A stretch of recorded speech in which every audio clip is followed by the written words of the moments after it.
Picture this: a man so feared that grown nobles piss themselves when he enters a room. Duke Cassian Vale doesn't need to raise his voice because silence does the killing for him. Tonight, at the Winter Sovereign's ball, every head bows except one. A woman in rain-soaked silver silk who looks at him like he's just another man pretending to be a god. And in a world built on fear, that's the most dangerous thing she could have done. Stick around because this gets bloody, brutal, and absolutely unhinged. Drop a like if you're ready for a story that'll wreck you. And comment what city you're watching from, because we're about to burn this whole kingdom down together. Bus. The northern cliffs smelled like salt and iron on the night everything changed. Cassian Vale stood at the obsidian balcony of Blackthorn Castle, watching the storm roll in from the frozen sea, and he felt nothing. That was the point. Feeling was weakness. Sentiment got men killed. Love made kings into beggars. He'd learned that at 14 when his father taught him the only lesson that mattered: power isn't given, it's taken with blood still wet on your hands. The Duke turned from the window, his reflection caught in the black glass. Tall, sharp-featured, eyes like winter itself, scars hidden beneath expensive cloth. The kind of man sculptors carved when they wanted to capture brutality in marble. His steward Aldrich appeared in the doorway, ancient and hunched, moving like decay personified. How many tonight? 347 guests, Your Grace. Every major house except Ravenhill. Cassian's jaw tightened. Ravenhill. The family that smiled at dinner tables while sharpening knives beneath them. And the girl? She arrived an hour ago, uninvited, dripping rain through the entrance hall. The girl. Lady Seraphine Arden, daughter of a disgraced lord who'd gambled away his fortune and fled to some rotting countryside estate. Cassian had bought the debts last winter, crushed them, left House Arden as nothing but a name on a crumbling gate. Where is she now? The cathedral hall. Alone. Alone. The word tasted wrong. Nobody came to the Winter Sovereign's ball alone unless they were suicidal or stupid. Cassian suspected she might be both. He descended the spiral staircase carved from a single piece of black stone pulled from the cliffs centuries ago. Every step echoed. Servants pressed themselves against walls as he passed. Fear followed him like perfume. The great hall blazed with 1,000 candles. Music drifted from the orchestra in waves of calculated elegance. Nobles clustered in their predictable formations. The rich pretending to be powerful. The powerful pretending to be civilized. Cassian saw through all of it. Court was just war with better clothes. Duke Vale. He turned. Lord Ashford Greaves, fat, ambitious, desperate for approval like a dog begging for scraps. A magnificent gathering, Your Grace. Simply magnificent. Cassian said nothing. Silence did more damage than insults ever could. Ashford's smile cracked at the edges. Sweat appeared on his forehead despite the winter cold. I was hoping we might discuss the eastern trade routes. Perhaps after... The conversation is over. Cassian walked away before Ashford could embarrass himself further. Power meant never explaining yourself. Men who apologized were men who'd already lost. He moved through the crowd like a knife through silk. Conversations died when he approached. Laughter stopped. Even the music seemed to lower in volume as if the violins themselves feared playing too loud in his presence. Then he saw her. Lady Seraphine Arden stood beneath the cathedral windows, like she'd forgotten she was supposed to be afraid. Rain had destroyed whatever careful preparation she'd attempted. Her silver dress clung to her in all the wrong ways. Water dripped from dark hair that fell around bare shoulders. She looked shipwrecked, ruined, beautiful. No, Cassian crushed that thought immediately.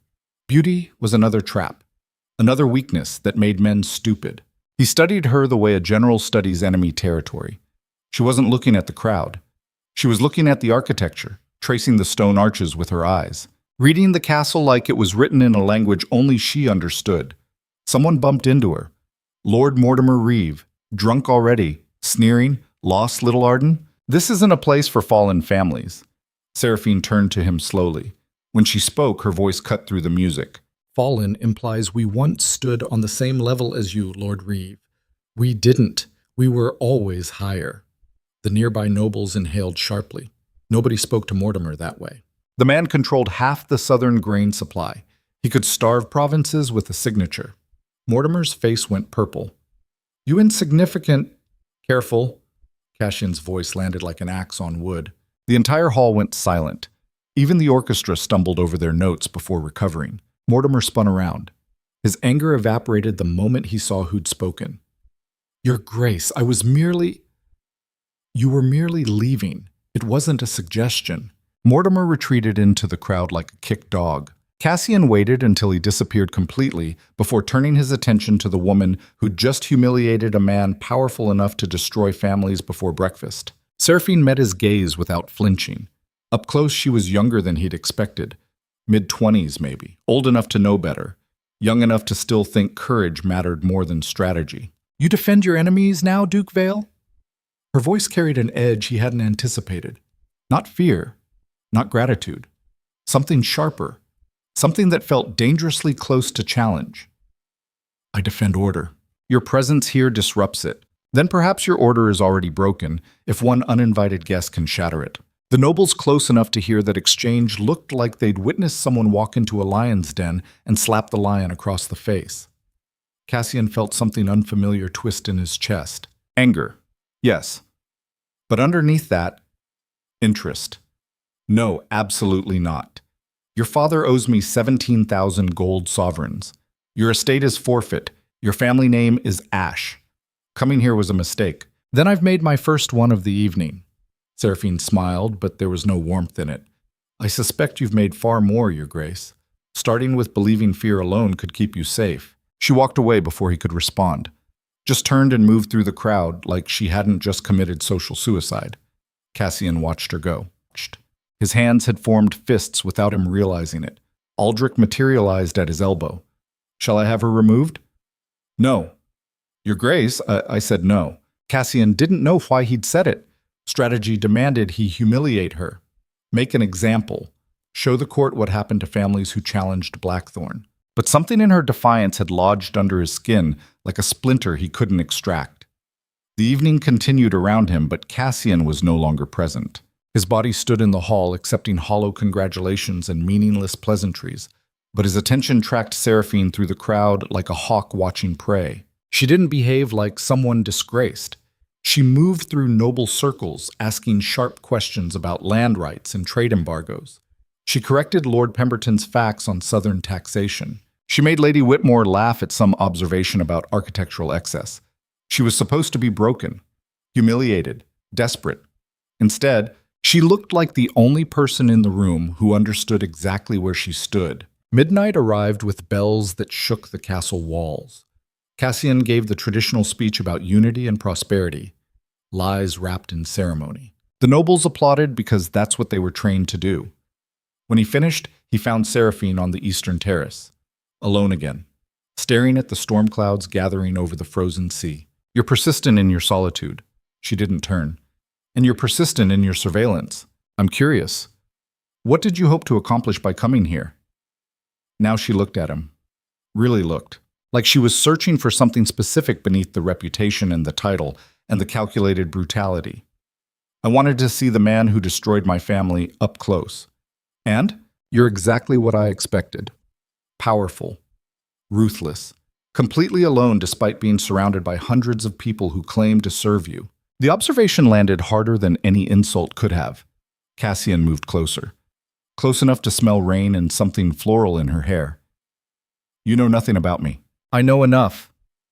Seraphine's voice dropped lower. I know you bought my father's debts, not because you needed the money, but because you needed the control. I know you've spent the last 5 years systematically eliminating every rival family until Blackthorn stands alone at the top. I know that men fear you so much they've forgotten you're human. I'm not. She laughed. It was a bitter sound. That's the saddest thing I've heard all night. Thunder rolled across the cliffs. The first drops of rain began falling. Neither of them moved. You should leave, Cassian said quietly, before this gets complicated. Complicated how? Before I decide whether you're brave or just foolish enough to get yourself killed. Seraphine stepped closer. Close enough that he could see gold flecks in her brown eyes. Close enough that his carefully constructed controls started feeling like a prison instead of armor. Maybe I'm both. Maybe that's what makes me dangerous to you. You're not dangerous. You're a distraction I can't afford. Then stop looking at me like I'm the first real thing you've seen in years. The words hit him like a blade between ribs. Cassian's hand moved before he could stop it, reached for her wrist, stopped inches away. His entire life had been built on discipline, and she was unraveling it with nothing but defiance and rain-soaked silk. He pulled back, forced ice back into his veins where fire had started spreading. This conversation is over. He walked away, didn't look back, couldn't. Because if he did, he might say something or do something that would crack the foundation of everything he'd built. Behind him, he heard her voice one last time, barely audible over the storm. Coward. The word followed him back inside, echoed through his mind while he conducted business and made alliances and played the role of untouchable duke. But underneath all of it, Cassian Vale felt something he hadn't experienced in over a decade. Uncertainty. And uncertainty was how kingdoms fell. Yes. 3 days later, Cassian convened an emergency session of the Royal Council. The chamber was ancient stone and cold authority. 12 lords representing the major houses, all of them watching him carefully, all of them wondering why the Duke had called them together without warning. He stood at the head of the obsidian table, hands clasped behind his back, voice carrying the weight of absolute command. House Arden has debts they cannot repay. Their lands are forfeit. Their titles are void. The family no longer exists in any official capacity. Murmurs of agreement rippled through the chamber. This was standard procedure. Financial failure was a death sentence in their world. However, the murmurs stopped. Lady Seraphine Arden will remain at Blackthorn Castle under my protection until these matters are fully resolved. She will have quarters in the East Wing, full access to the grounds, and the authority to speak before this council on matters concerning her family's legacy. Silence. The kind that preceded explosions.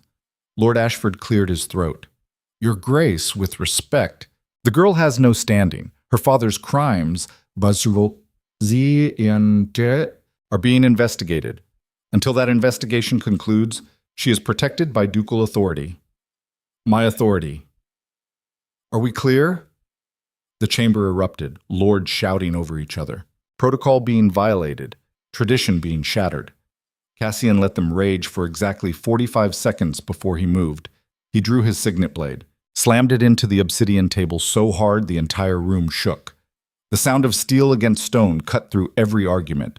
I didn't ask for opinions. This meeting is over. They filed out in furious silence, all except Mortimer Reeve, who lingered in the doorway with calculation in his eyes. A dangerous move, Your Grace. Danger is a matter of perspective. The girl makes you look weak. Then watch what I do to people who mistake mercy for weakness. Mortimer left. Cassian remained alone in the council chamber, staring at his blade still embedded in the table.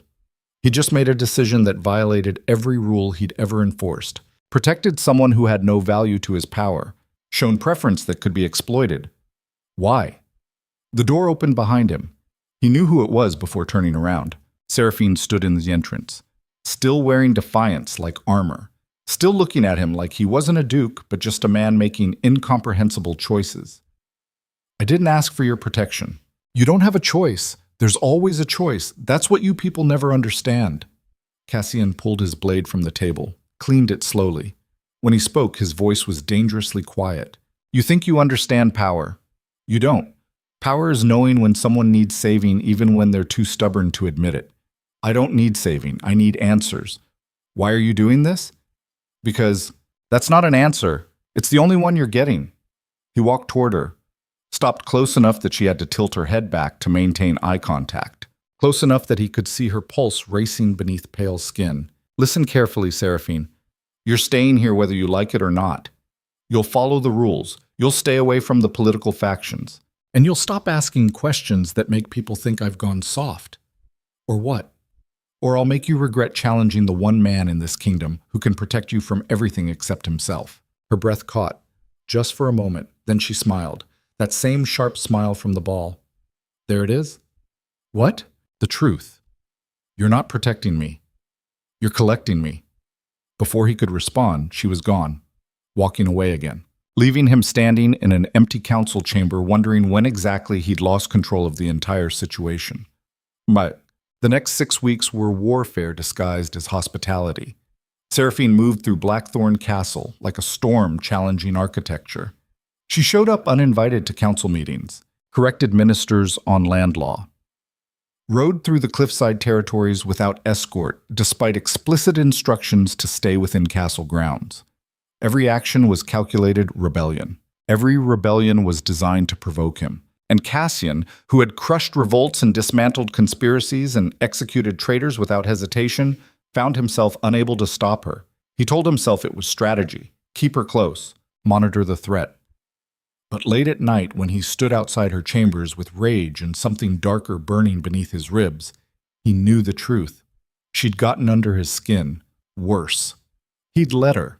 The servants noticed, whispered about the Duke who paced hallways at midnight, the nobleman who tracked a disgraced lady through crowded rooms without saying her name. Aldrich had tried approaching him once about appropriate boundaries, and Cassian had nearly thrown the old man through a window before regaining control. Then came the dinner. The council hosted a formal gathering to discuss northern trade routes. 12 lords, their wives, advisors positioned like chess pieces. Seraphine sat at the far end of the table in a deep green dress that made her look dangerous and untouchable. Cassian kept his attention on the discussions: tariffs, maritime law, shipping schedules, boring necessities that kept kingdoms functional. Seraphine remained silent through the first 4 courses. Then Lord Pemberton made a suggestion about increasing grain taxes on border villages. That would destroy them. Every head turned. Seraphine was looking at Pemberton like he'd suggested burning orphanages for profit. "My lady," Pemberton said carefully, "economic policy requires difficult choices." Difficult for whom? The nobles collecting taxes they don't need, or the farmers who'll starve because you're too lazy to find alternative revenue? The table went silent. You didn't challenge a lord's policy in open court. Certainly not as a guest with no official standing. Cassian should have shut her down. Enforced protocol. Instead, he leaned back in his chair and waited to see how this played out. Pemberton's face reddened. "With respect, Lady Arden, you lack the experience to—" "I lack the corruption," she interrupted. "I grew up on those borderlands before my father gambled them away. I know every village, every family. They're already giving everything they have. Increase taxes and you won't collect more revenue. You'll collect corpses." The silence stretched. Pemberton looked to Cassian for support. Found none. "The lady makes a fair point," Cassian said quietly. "Revise your proposal. Your Grace, revise it. Or find new territory to tax, perhaps your own." Pemberton retreated into his wine glass. The dinner continued, but the power dynamic had shifted. Seraphine had just challenged a lord in front of the entire council, and not only survived, she'd won. After the meal, Cassian found her in the portrait gallery. She was studying paintings of previous Blackthorn dukes. Men who'd ruled through fear and violence, his ancestors, his legacy. "You made an enemy tonight." She didn't turn. "I make enemies every time I speak. At least this one deserved it. Strategy matters more than justice." "Does it?" She finally looked at him. "Because from where I stand, your strategy looks like protecting power at the cost of being human." "There's no cost. I was never human to begin with. That's what you tell yourself. But I've watched you these past weeks, Cassian. You pace at night. You stand outside my door like you're fighting something. You look at me during council meetings like I'm a problem you can't solve with violence or money." His name. She'd used his name, not Duke, not your Grace, just the name his mother had given him before she died, bringing him into a world that would teach him nothing but cruelty. Don't what? Tell you the truth? That you're not as cold as you pretend? That somewhere under all that calculated brutality is a man who remembers what it felt like to care about something? Cassian moved fast, backed her against the wall between portraits of dead dukes, his hands on either side of her head, caging her in, his face inches from hers. "You want to know what I care about? Power? Control. Making sure this duchy survives no matter what it costs. I don't get the luxury of feelings. I don't get to be weak. Then why am I still here?" The question hung between them like a blade. Why was she still here? He could have sent her away. Could have married her off to some minor lord. Could have handled House Arden's debts 1,000 different ways that didn't involve keeping her close enough to unravel everything he'd built. "Because," he said finally, his voice rough, "you're the first person in 20 years who's looked at me like I'm not a monster." Her hand came up, touched his chest where his heart hammered against ribs and armor and expensive cloth. You're not a monster, Cassian. You're just a man who's forgotten how to be one. He could have kissed her, should have pulled away, did neither. Just stood there trapped between wanting something he couldn't name and knowing that wanting it made him vulnerable in ways that could destroy everything. Then she did something that changed everything. She kissed him, not soft, not tentative, like she was claiming something that already belonged to her. Cassian's control shattered. He kissed her back with 20 years of repressed hunger and midnight pacing and watching her cross rooms like she owned them. His hands moved to her waist, pulled her closer. She made a sound against his mouth that sent fire straight through him. When they finally broke apart, both of them breathing hard, Seraphine smiled. There's the real you. Before Cassian could respond, bells began ringing. Not the normal evening bells. Emergency bells, the kind that meant blood was about to hit marble floors. Aldrich appeared in the gallery entrance. Your Grace, we have a situation. Cliffhanger. The eastern gates had been breached. 3 guards dead. Assassins in the castle. And carved into the chest of the first body they found was a message written in blood. The weak king dies tonight. Cassian looked at Seraphine, at the woman who'd just kissed him into vulnerability, at the woman who'd become the most dangerous thing in his life, not because she was an enemy, but because she made him want to be something other than a weapon. The rebellion had begun, and they were hunting her. The eastern gates had been breached. 3 guards dead. Assassins in the castle. And carved into the chest of the first body they found was a message written in blood. The weak king dies tonight. Cassian's mind went cold and precise. The same clarity that descended when he was 14 and watched his father's throat get cut by a rival lord. The clarity that kept him alive when everyone expected him dead. He grabbed Seraphine's wrist, hard enough to bruise. His voice dropped to something lethal. You stay behind me. You don't speak. You don't run. Understand? She tried to pull away. I'm not some fragile... Do you understand? The raw command in his voice made her freeze. She nodded once, sharp, defiant even in submission. Good. Cassian drew the blade from his hip. Not the ceremonial sword nobles wore to look impressive. The killing knife his father gave him along with the lesson about power and blood. He moved toward the gallery entrance where Aldrich waited with information written across his ancient face in the form of terror. How many? Unknown, Your Grace. They came through the eastern gate during the guard rotation. Professional, coordinated. Someone inside gave them entry codes. Betrayal. The word tasted familiar. Expected. In a world built on alliances formed through fear rather than loyalty, betrayal was just business with a sharper edge. Lock down the main hall. Get the council members into the vault chamber. Full guard on every entrance. Your Grace, we should evacuate you to...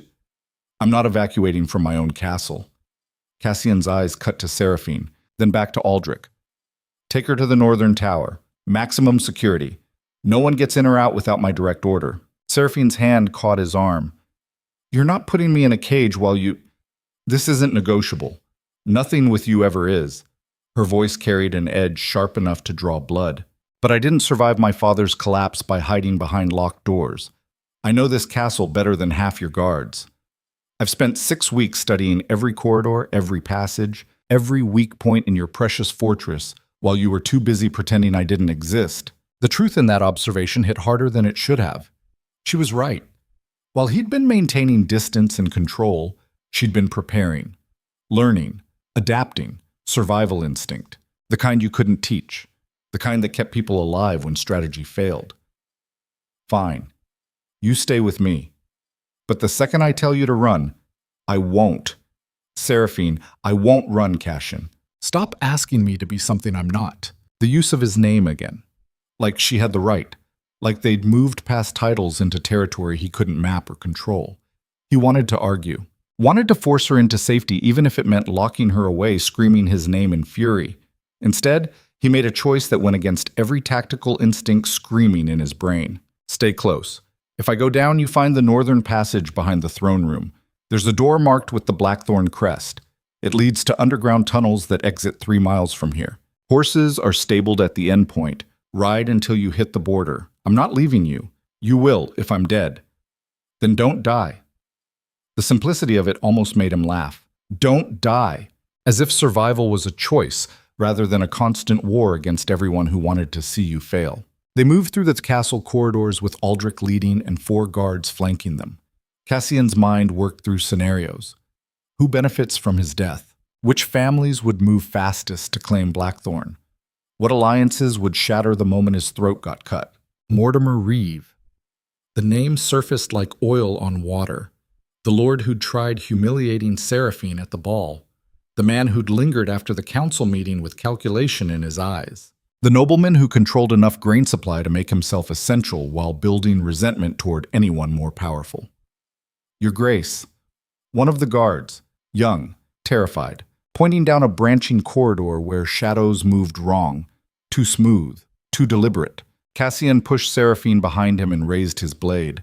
The shadows resolved into 3 figures dressed in black. No house colors, no identifying marks, just weapons and intent. The lead assassin smiled. It was the kind of smile that said killing was just another job, and tonight's target happened to be a duke. Nothing personal, Your Grace. Just politics. He lunged. Fast. Professional. The kind of speed that came from years of training rather than desperation. Cassian met him halfway.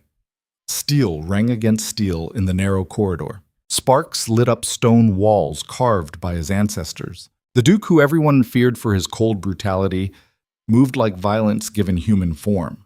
Not elegant, not theatrical, just efficient murder.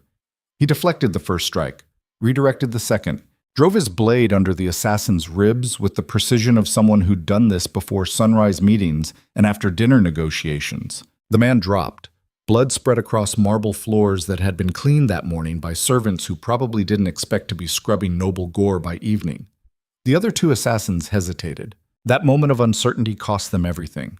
Cassian's guards moved in. Swords flashed. Bodies fell. The corridor became a slaughterhouse decorated with expensive tapestries and the screaming of men dying badly. Seraphine didn't scream, didn't look away, just watched with eyes that absorbed violence like someone cataloging information for later use. When it was over and 3 more corpses decorated his castle, she met his gaze with something that looked disturbingly close to understanding. You've done this before.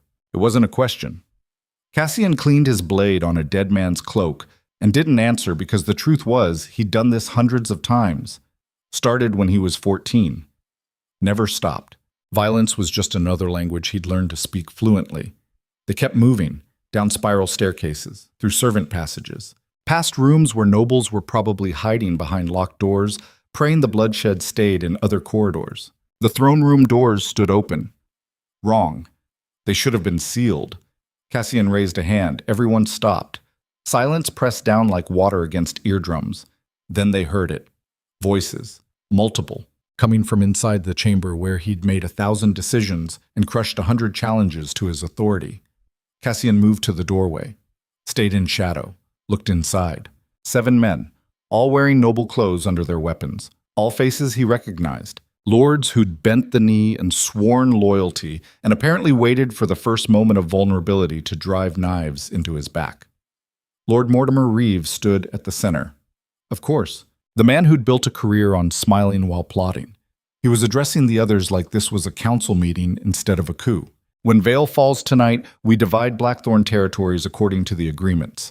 The eastern ports go to Ashford, southern grain routes to Pemberton. The castle itself will be dismantled stone by stone. We're not making the mistake of leaving a symbol standing. And the girl? That was Lord Ashford, fat, ambitious, scared. Mortimer's smile went cold. The girl dies with him. She's made him weak, distracted. A duke who invokes blood protection for some disgraced nobody is a duke who's forgotten how power works. We're just correcting that error. Cassian felt Seraphine go rigid beside him. Her breathing changed. Not fear, fury. The kind that made people do stupid things like charge into rooms full of armed men. He caught her wrist, pulled her back, shook his head once. She whispered so quietly only he could hear. They're dismantling everything you built. Not yet, they're not. Cassian turned to his guards. 3 left, young, loyal, probably about to die. He kept his voice low and precise. Northern Passage. Now. Get reinforcements from the barracks. Tell Commander Thorne the rebellion is inside the castle. Full lockdown protocol. No one leaves until I personally clear them. Your Grace, we can't leave you. That's an order. They hesitated, then obeyed. Because that's what fear and training accomplish together. They disappeared down the corridor, left him alone with Seraphine and a throne room full of traitors. She looked at him. Really looked. Like she was seeing past the Duke and the reputation and the calculated brutality to something underneath. You're not going to wait for reinforcements. No. You're going to walk in there and kill all of them. Yes. That's suicide. Probably. Then why? Because, Cassian said quietly, if I wait, they spread. If they spread, this rebellion becomes a war. Wars take months, cost thousands of lives, burn villages, starve provinces. This ends tonight. Here, with me, by yourself, not by myself. He looked at her. Seraphine, the woman who'd walked into his ball uninvited and challenged him at every turn and kissed him like she had the right to claim pieces of him he'd buried years ago. The woman who made him want things he couldn't afford. The woman who was about to watch him die or help him survive. Can you use a blade? I grew up on a failing estate surrounded by creditors and angry servants. She pulled a thin knife from somewhere in her dress. Apparently women's fashion had gotten practical. I learned. Good. Stay behind me. When I move, you move. When I stop, you find cover. They want you dead because they think you're my weakness. Prove them wrong. Seraphine's hand found his, squeezed once. Her voice carried steel. Don't die before I get to tell you how stupid this plan is. Then keep up. Cassian walked into the throne room like he owned it. Because he did. Every stone, every banner, every inch of marble floor currently occupied by men planning his murder. The conversation stopped. 7 heads turned. Mortimer's face went pale, then red, then calculating in the space of 3 seconds. Your Grace, this is unexpected. Cassian moved to the center of the room. Put himself between the traitors and Seraphine. His blade stayed at his side. Relaxed, unthreatening. The posture of a man who didn't consider 7 armed nobles a genuine challenge. Is it? Because from where I stand, this looks exactly like what I expected. Mortimer recovered quickly. Credit where it was due. The man was a survivor. That's what made him dangerous. We were just discussing defensive positions. The attack on the eastern gates was coordinated by people inside this castle. People in this room. People who forgot that I don't stay in power by being careless about loyalty. Lord Ashford stepped forward, his hand on his sword hilt, voice shaking slightly. You're surrounded, Vale, outnumbered. Your guards are dead or fighting elsewhere. This is over. Cassian smiled. It was the smile he saved for moments right before men died. The smile his father wore the night he taught him about power. You're right. This is over. But not the way you think. He moved. Not toward the nearest threat. Toward Mortimer. The leader. Cut off the head and watch the body panic. That was the lesson. Always had been. His blade came up fast. Mortimer barely blocked it. Steel screamed against steel. The other lords drew weapons. Seraphine moved to cover his back. Her knife found Lord Pemberton's wrist before the man could bring his sword down. He screamed. Dropped the weapon. Staggered back, bleeding. The throne room became chaos. 7 against 2. Should have been suicide. Would have been if Cassian fought like a nobleman. But he'd learned fighting in the streets before he learned it in training yards. Learned that honor got you killed and dirty tactics kept you breathing. He used the throne as cover. Let them come to him. Picked them off one by one. Lord Ashford went down with a blade through his substantial gut, screaming, clutching at intestines trying to escape. Lord Heartbreak took steel across the throat. Died quietly, almost grateful. Seraphine fought like someone who'd survived on instinct rather than training. Raw, desperate, effective. She used furniture as weapons, threw candlesticks, drove her thin knife into joints where armor didn't protect, made herself impossible to corner. Cassian felt something unfamiliar watching her fight. Pride, maybe. Or recognition. She wasn't just surviving, she was winning. But numbers had weight. Mortimer's remaining allies forced them back toward the throne. Cassian's shoulder took a cut. Not deep. Enough to hurt. Enough to slow him down slightly. Seraphine had a gash across her arm, blood turning her dress darker. They were going to die here, in his throne room, together. Mortimer must have seen the same calculation. His confidence returned, smile widening. You should have taken the easy death, Vale. Quick, professional. Now it's going to be slow, painful, and she gets to watch. The throne room doors exploded inward. Commander Thorne, 50 guards. Steel and fury. The rebellion ended in approximately 90 seconds. Mortimer tried to run, made it 3 steps before a sword took him in the spine. He fell face first into marble, Died staring at the throne he'd tried to steal. The silence afterward was deafening, just breathing, blood dripping, bodies cooling. Cassian looked at Seraphine. She was shaking. Not from fear, from adrenaline, from the violence, from being alive when survival had looked impossible. You fought well. Don't. Her voice cracked slightly. Don't make this noble or strategic. We just killed 7 men in your throne room. There's nothing well about any of this.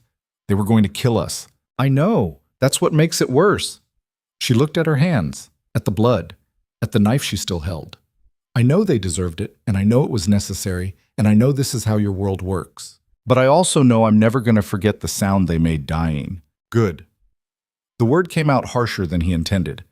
Cassian moved closer, took the knife from her shaking hands. Never forget. The moment you do, you become them. They killed without conscience. We killed to survive. That difference matters. Does it? Yes. How do you live with it? The question hit deeper than the sword cut on his shoulder. How did he live with it? The answer was he'd stopped trying to live with it years ago. Just accepted violence as the price of power. Buried conscience under necessity. Convinced himself that feeling nothing was safer than feeling too much. But standing in his throne room covered in blood with a woman who looked at him like he might still be human despite everything, that answer felt insufficient. I don't know anymore. The admission cost him something. Cassian Vale didn't admit uncertainty, didn't show weakness, didn't let anyone see the cracks in his armor. But Seraphine had earned honesty, had fought beside him, had survived when he'd expected her to break. She stepped closer, close enough that blood and violence and death surrounded them, but somehow didn't touch the space between their faces. Thank you for not making me hide. You would have hated me for it. Yes. Her hand came up, touched his face, left a smear of blood across his jaw. But I hate you less for this. That's the closest thing to affection I've heard all night. She almost smiled. Almost. Then the weight of what they'd done crashed back down. The bodies. The betrayal. The systematic dismantling of his inner council. Cassian turned to Commander Thorne. The man was 50, scarred, loyal because Cassian had once saved his daughter from bandits and never asked for repayment. That was the difference between fear-based loyalty and the real thing. Secure the castle, every room, every corridor. I want a list of everyone who was supposed to be on guard rotation tonight and who actually showed up. Someone opened those gates. Someone gave the attack codes. Find them. Yes, Your Grace. And Thorne? Cassian's voice went quieter, colder. When you find them, bring them to me alive. I want names before they die. The commander left. The guards began removing bodies. Within minutes, the throne room looked almost normal, just some bloodstains that servants would scrub away by morning. Evidence of a rebellion crushed before it could grow into a war. Seraphine was watching him again. That look she had, the one that made him feel exposed. You're going to torture them. Yes. Does it bother you? Doing things like that? Cassian considered lying, decided against it. She'd earned truth even when truth was ugly. It used to, when I was younger, before I learned that mercy just gives your enemies time to regroup. Now? No. It doesn't bother me. That's probably what makes me exactly what they call me. A monster? A survivor. He moved to the throne, sat down despite the blood on his clothes and the cut in his shoulder that needed stitches. This is what ruling looks like, Seraphine. Not the balls and the ceremony and the pretty speeches about unity. This. Bodies on the floor, torture chambers in the basement, decisions that keep you up at night until you stop sleeping altogether. Then why do it? Because someone has to. Because if I don't, someone worse takes this throne. Someone who'd burn villages to prove a point. Someone who'd let innocent people die because strategy said it was acceptable. I'm brutal, but I'm not wasteful. I kill when necessary, but I don't enjoy it. That has to count for something. Does it count to you? The question hung between them like a blade waiting to fall. Did it count to him? Did the distinction between necessary violence and sadistic violence actually matter when bodies piled up either way? I don't know. His voice came out rougher than intended. I don't think about it most days. Can't afford to. But tonight when I watched you fight, When I saw you refuse to hide, even though hiding would have been safer. Something in me remembered what it felt like to care whether I was a good person or just an effective one. Seraphine crossed the distance between them, stood in front of his throne, in front of him, looking down with eyes that saw too much. You saved me tonight. Could have locked me away. Could have kept me safe and useless. Instead, you trusted me with your life. I trusted you with my back. Different thing. Is it? Yes. Any fool can trust someone with their life. Trusting them with your back means believing they'll kill for you when it matters. Believing they won't hesitate. That's rarer. That's valuable. Her hand touched his chest, right over his heart where muscle and scar tissue protected everything underneath. I would have died for you tonight. I know. That's the problem. Why is that a problem? Because, Cassian said, pulling her closer until she was standing between his knees and he was looking up at her instead of down. I've spent 20 years making sure nobody gets close enough to die for me. Making sure I'm the only one at risk, the only one who takes the damage, and you just walked into my life and destroyed that entire system by refusing to be kept safe.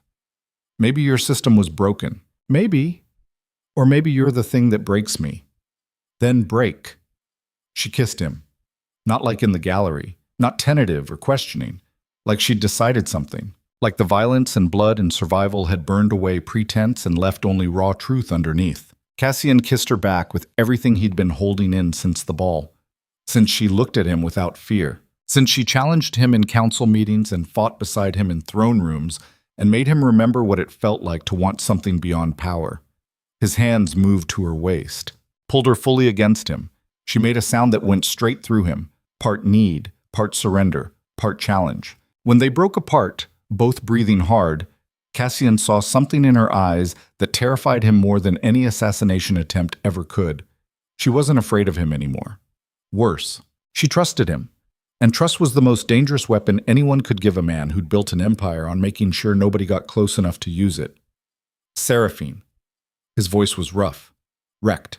What are we doing? Surviving, together. She touched his face, left more blood, more evidence. Isn't that what you do? Whatever it takes to survive? This is different. Why? Because surviving alone is simple. Surviving together means I have to keep you alive. Means I have to make choices that protect you even when strategy says sacrifice. Means I'm vulnerable in ways that get kingdoms destroyed. Then don't think of me as vulnerability. Think of me as the blade at your back. The words settled something in his chest, made sense of the chaos. Seraphine wasn't his weakness. She was his weapon, the one he'd been missing, the one that made him more dangerous because she saw the truth of him and stayed anyway. Footsteps in the corridor. Commander Thorne returning with information. The moment broke. Cassian shifted back into Duke mode. Cold. Precise. The man who made decisions without hesitation. But his hand stayed on Seraphine's waist. A reminder. An anchor. A promise he hadn't meant to make but couldn't take back now. Thorne entered. Looked at them, looked away quickly. Smart man. Your Grace. We found the guard captain who opened the gates. He's in the lower chambers, ready for questioning. Good. Cassian stood. Seraphine stepped back but stayed close. I'll handle it personally. Your Grace, perhaps you should rest. Let the interrogators know. I want him to know exactly who's killing him. Cassian walked toward the doors. Seraphine followed. Thorne opened his mouth to protest her presence, then thought better of it. Some battles weren't worth fighting. They descended into the castle's lower levels, where the architecture turned cruel and the light turned thin, where Blackthorn kept its necessary ugliness away from the pretty parts. Dungeons, torture chambers, the machinery of fear that kept power functional. The guard captain was chained to a wall, already beaten, already terrified. Good. Fear loosened tongues faster than pain. Cassian stood in front of him, said nothing. Let silence do the work. Let the man's imagination fill in all the terrible things about to happen. Finally, the captain broke, his voice shaking. They promised me money, enough to leave. Start over somewhere that doesn't know your name. Who promised you? Mortimer Reeve, Lord Ashford, half the council. How long has this been planned? Months, since you brought her here. The captain's eyes cut to Seraphine. They said you'd gone soft. Said a real duke would have crushed House Arden completely instead of keeping her like a pet. Cassian's hand moved, caught the captain's throat, squeezed, not hard enough to kill. Hard enough to remind him who controlled whether he kept breathing. She's not a pet. She's under my blood protection. That makes her more important than every other life in this castle, including yours. Do you understand that distinction? The captain nodded frantically. Cassian released him, stepped back. Who else is involved? Names. All of them. The captain talked. For 20 minutes. Named minor nobles and servants and guards who'd taken bribes. Named conspirators in the capital. Named suppliers who'd smuggled weapons. Named everyone because broken men always did when death was the alternative to cooperation. When he finished, Cassian looked at Commander Thorne. Round them up. All of them. Public executions at dawn. I want the entire duchy to watch what happens when you betray Blackthorn. Your Grace, that's 47 people. Mass executions will remind everyone why they fear me. Do it. Thorne left. The captain remained chained, staring at Cassian like he might still show mercy. Stupid hope, dangerous hope, please. I have a family. Cassian's voice went dead, emotionless. Everyone has a family. That's not a defense. That's just proof you betrayed people who depended on you staying loyal. He drew his blade. The captain started screaming. The sound echoed through stone chambers built specifically to contain screaming. Seraphine didn't look away, just watched. Learning, understanding, seeing exactly what it cost to keep a kingdom together. When it was over and the captain's body hung lifeless from the chains, Cassian cleaned his blade. His hands were steady, his breathing normal. He'd done this so many times it barely registered anymore. But when he turned and saw Seraphine's face, saw her watching him like she was cataloging every piece of humanity he'd traded for power, something in him cracked slightly. Say it. Say what? That I'm exactly what they called me. A monster. A killer. Someone who tortures and executes without conscience. She moved closer, took his blood-stained hand in both of hers. You're a man who does terrible things for reasons that matter to him. That's not the same as being a monster. Monsters enjoy it. You just survive it. The distinction felt meaningless, covered in blood in a torture chamber. But hearing her say it, hearing her see the difference, even when he couldn't, that mattered. How are you not terrified of me? Because I've seen what you protect. Who you protect. What you're willing to sacrifice to keep people safe, even when they don't deserve it. That's not evil, Cassian. That's just expensive. They stood in darkness and blood and the aftermath of necessary violence. Two people who'd survived a night that should have killed them. Two people who'd chosen each other despite every strategic reason not to. Commander Thorne returned with an update. Dawn was approaching. The executions were prepared. The duchy was waking up to discover their world had changed overnight. Cassian squeezed Seraphine's hand once, then let go. Became the Duke again, cold, untouchable. The man who ruled through fear because mercy got you killed. But as they climbed back toward daylight, in the political aftermath, he made a decision that went against every survival instinct he'd ever developed. He would keep her, not as a possession, not as protection, as an equal, as the blade at his back, even if it cost him everything, even if it made him vulnerable, even if it destroyed the empire he'd bled to build, because some things were worth breaking for. Dawn broke over Blackthorn Castle in shades of red and gold, appropriate colors for a morning that would be remembered in blood. 47 people stood on scaffolding in the main courtyard. Nobles, guards, servants, all bound, all awaiting execution. The entire duchy had been summoned to witness, mandatory attendance, the kind of political theater that reminded everyone why rebellion was suicide. Cassian stood on the raised platform, Seraphine beside him, making a statement without words. She was his, under his protection, part of his power structure now, whether the nobility liked it or not. He didn't give a speech, didn't explain, just nodded to the executioners. The first head fell, then the second, then the rest in systematic efficiency. Blood ran between cobblestones. The crowd watched in horrified silence. Some nobles looked away. Most didn't. You had to watch. That was the point. Witness the cost of betrayal and remember it next time ambition whispered dangerous ideas. When it finished, Cassian's voice carried across the courtyard without him raising it. Cold. Final. Blackthorn stands. Anyone who challenges that reality ends here. Are we clear? Silence. Then slowly, heads bowed. Not in respect. In fear. the foundation of every stable government. The crowd dispersed. Nobles returned to their estates to reconsider their political calculations. Servants went back to work. Life continued because that's what it did, even after violence, even after betrayal. Seraphine was looking at him, that expression she wore. Not judgment, something worse, understanding. You didn't enjoy that. No, but you'd do it again. Yes, without hesitation. That's what makes you dangerous. She turned to face him fully. Not that you're cruel, that you're practical. You'll do anything if the math works out. Is that a problem? I don't know yet. Ask me after I figure out if I'm part of your strategy or something separate. The question deserved honesty. Cassian looked at her, really looked.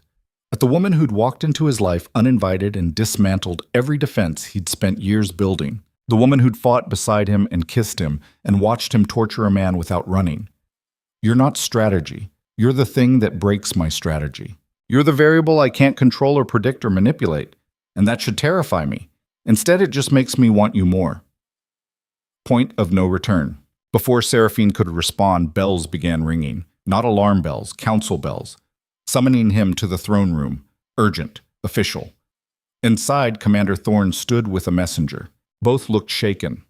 Wrong. The kind of wrong that meant bigger problems than a failed rebellion. Your Grace. Thorne's voice carried weight. We've received word from the capital. The Crown Regent has issued a formal summons. You're to appear before the Royal Council within 14 days to answer charges of unlawful violence and abuse of ducal authority. The room went silent.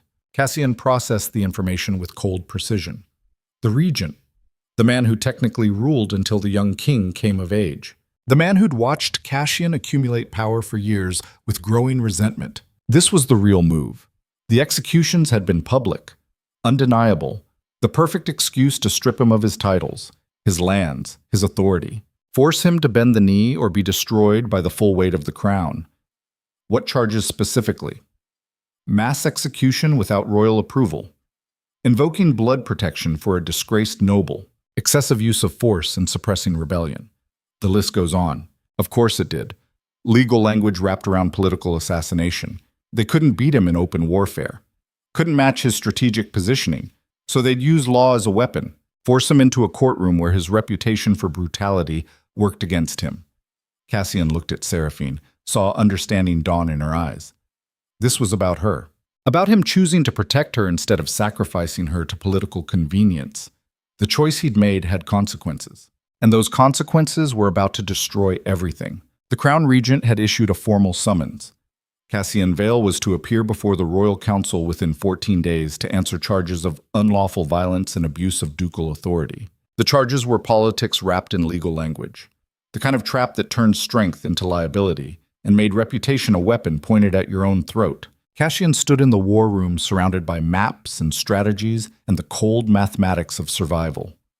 Commander Thorne, Aldrich, 3 senior advisors who'd served Blackthorn for decades, and Seraphine, always Seraphine now, the variable that complicated everything while somehow making it all make sense. If I refuse the summons? Thorne's voice carried the weight of experience. The Crown declares you an open rebellion. Every duchy that resents your power joins the royal forces. You'd be fighting a war on 6 fronts within a month, and if I comply, you walk into a courtroom designed to destroy you. The Regent has been building this case for months. He has witnesses, documents, testimony from noble families you've crushed over the years, all of it legal, all of it damning. Cassian's hands pressed against the war table. Strategic thinking required cold assessment, strip emotion, analyze variables, find the angle nobody else saw. But this wasn't a normal problem. This was a trap built specifically for him, built around the one decision that made no strategic sense. Protecting Seraphine, he felt her watching him, that look she had, like she could read every thought crossing his mind, like she knew exactly what calculation he was running. You're thinking about sending me away? Her voice cut through tactical discussions, made the room go quiet, everyone pretending they weren't listening while absolutely listening. It would solve the immediate problem. Cassian didn't look at her, kept his eyes on maps that suddenly meant nothing. The charges center around blood protection for a disgraced noble. Remove the noble. Remove their strongest evidence. And where would I go? Seraphine moved closer, her voice sharp enough to draw blood.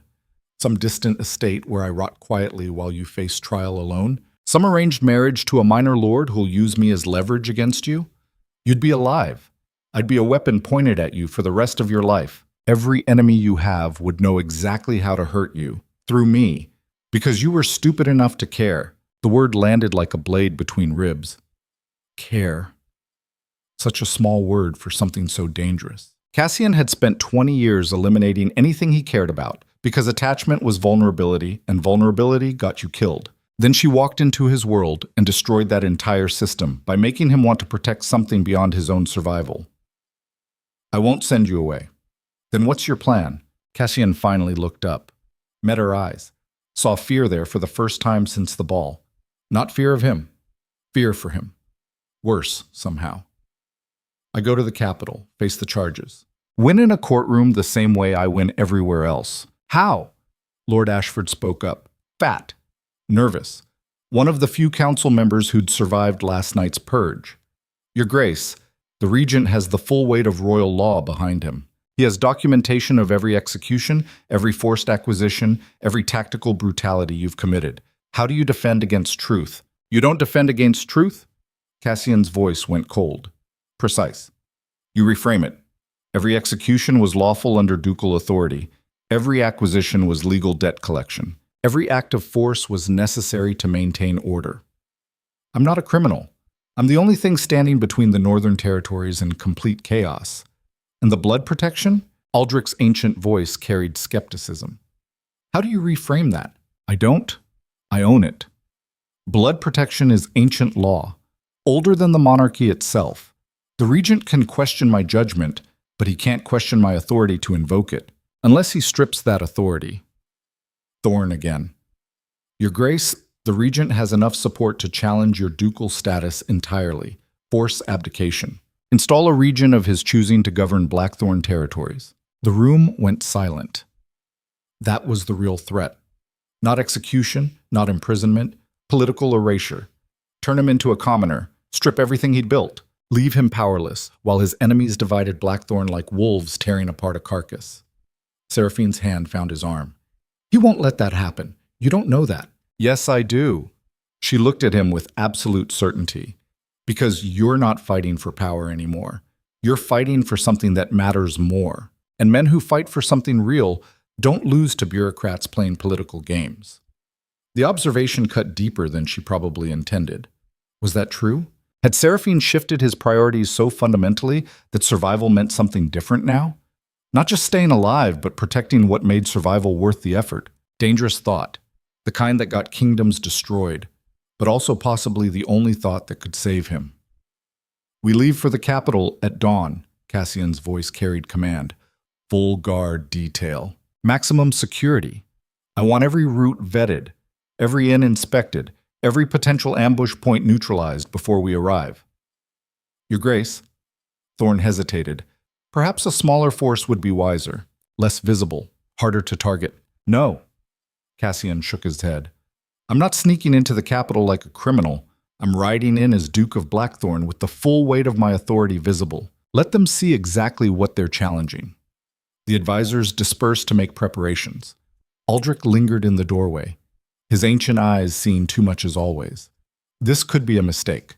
Your Grace, pride before strategy rarely ends well. It's not pride, it's necessity. If I show weakness now, every family in the duchy turns on me. Better to face the Regent with strength, even if that strength is mostly performance. And the girl comes with me, non-negotiable. Aldrich studied him for a long moment, then nodded, left without further comment. The old man knew when arguments were pointless. Seraphine waited until they were alone, then moved in front of him, blocked his view of the maps, forced him to actually look at her. You're terrified. I don't get terrified. Liar. Her hand touched his chest, right over his heart where fear lived disguised as strategic thinking.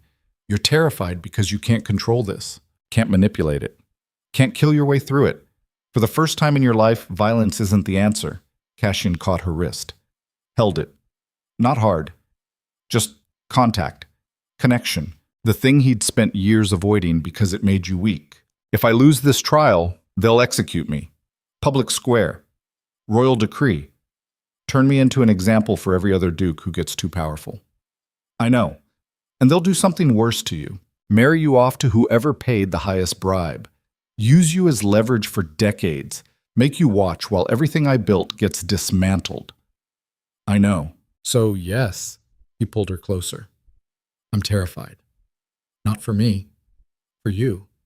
Because I made the mistake of caring about something I can't protect through violence.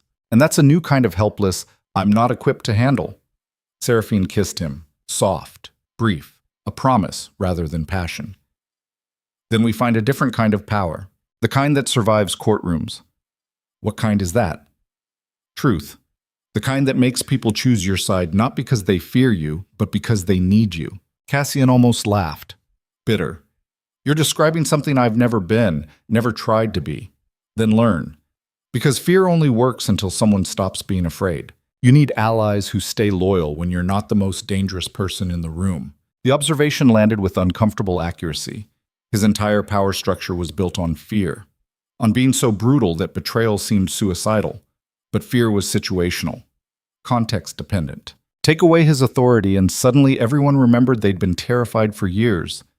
Resentment had a long memory, and revenge felt sweetest when the target couldn't fight back. They spent the night preparing.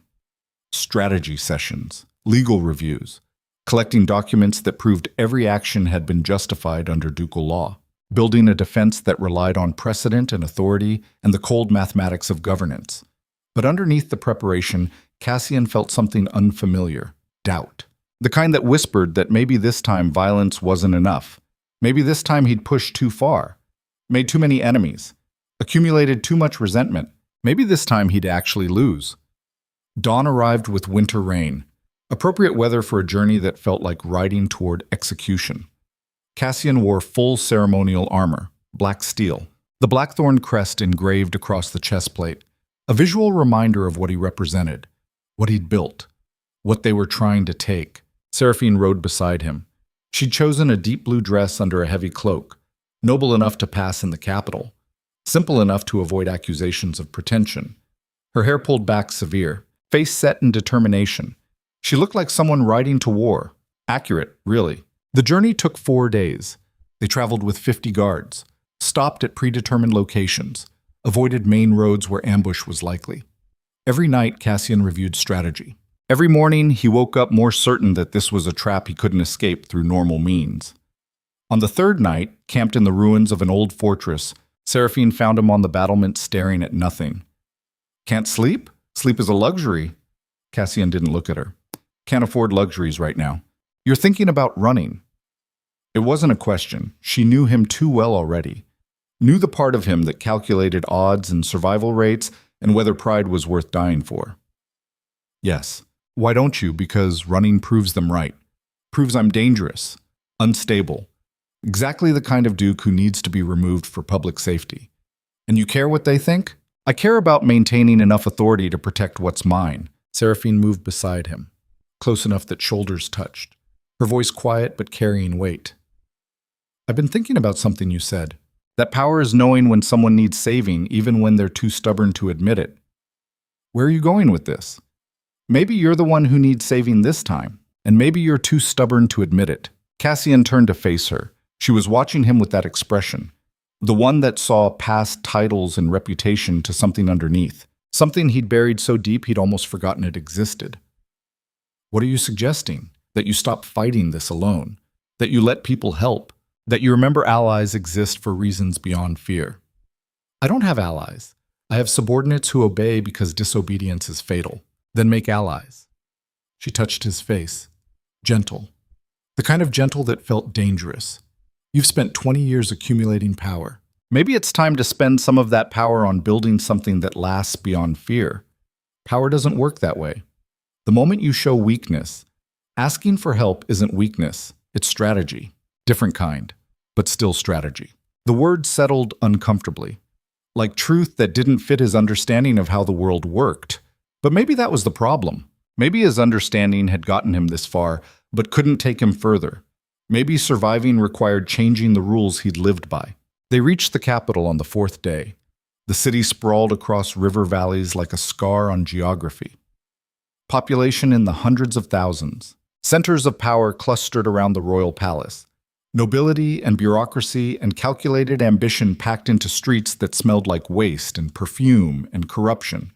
Cassian hated cities. Too many variables. Too much noise.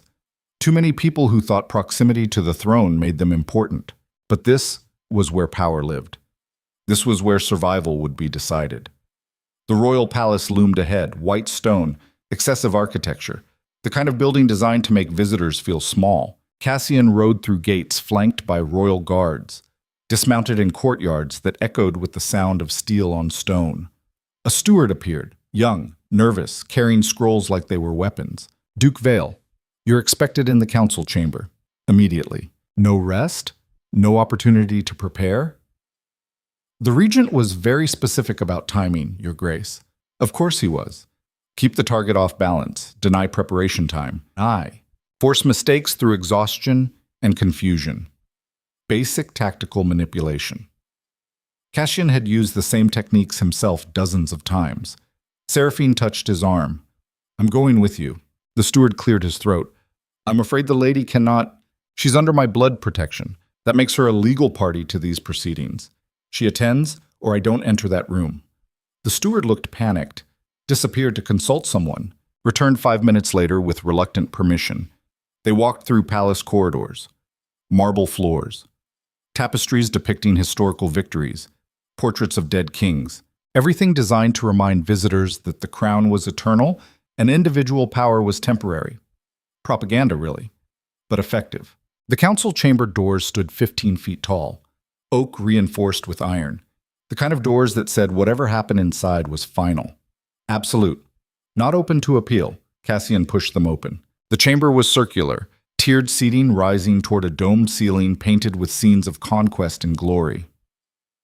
30 nobles occupied the seats, representatives from every major duchy, all watching with varying degrees of hostility and satisfaction. At the center sat the crown regent, Lord Chancellor Edmund Thrice, 60 years old, white beard trimmed perfect, eyes like a predator who'd learned to hunt through legal documents instead of violence. Cassian had met him twice before, disliked him both times, the kind of man who smiled while destroying you, who believed power came from manipulating rules rather than writing them. Duke Vale. The regent's voice carried false warmth. Thank you for accepting our invitation. It wasn't an invitation. It was a summons. Let's not pretend otherwise. Murmurs rippled through the chamber. You didn't correct the regent, not in his own house, not with 30 witnesses watching. Edmund's smile tightened. Very well. Let's proceed with clarity. You stand accused of gross abuse of ducal authority, specifically unlawful executions, forced property seizure, and invoking blood protection for political gain. How do you answer these charges? Not guilty, on all counts. I see. Edmund gestured to a stack of documents. Then perhaps you can explain these execution warrants. 47 people killed in a single morning without royal authorization. Those people committed treason, opened my gates to assassins, conspired to murder me and install puppet leadership. Execution was lawful under ducal authority to suppress rebellion. Ducal authority has limits, Your Grace, specifically limits requiring royal oversight for mass executions.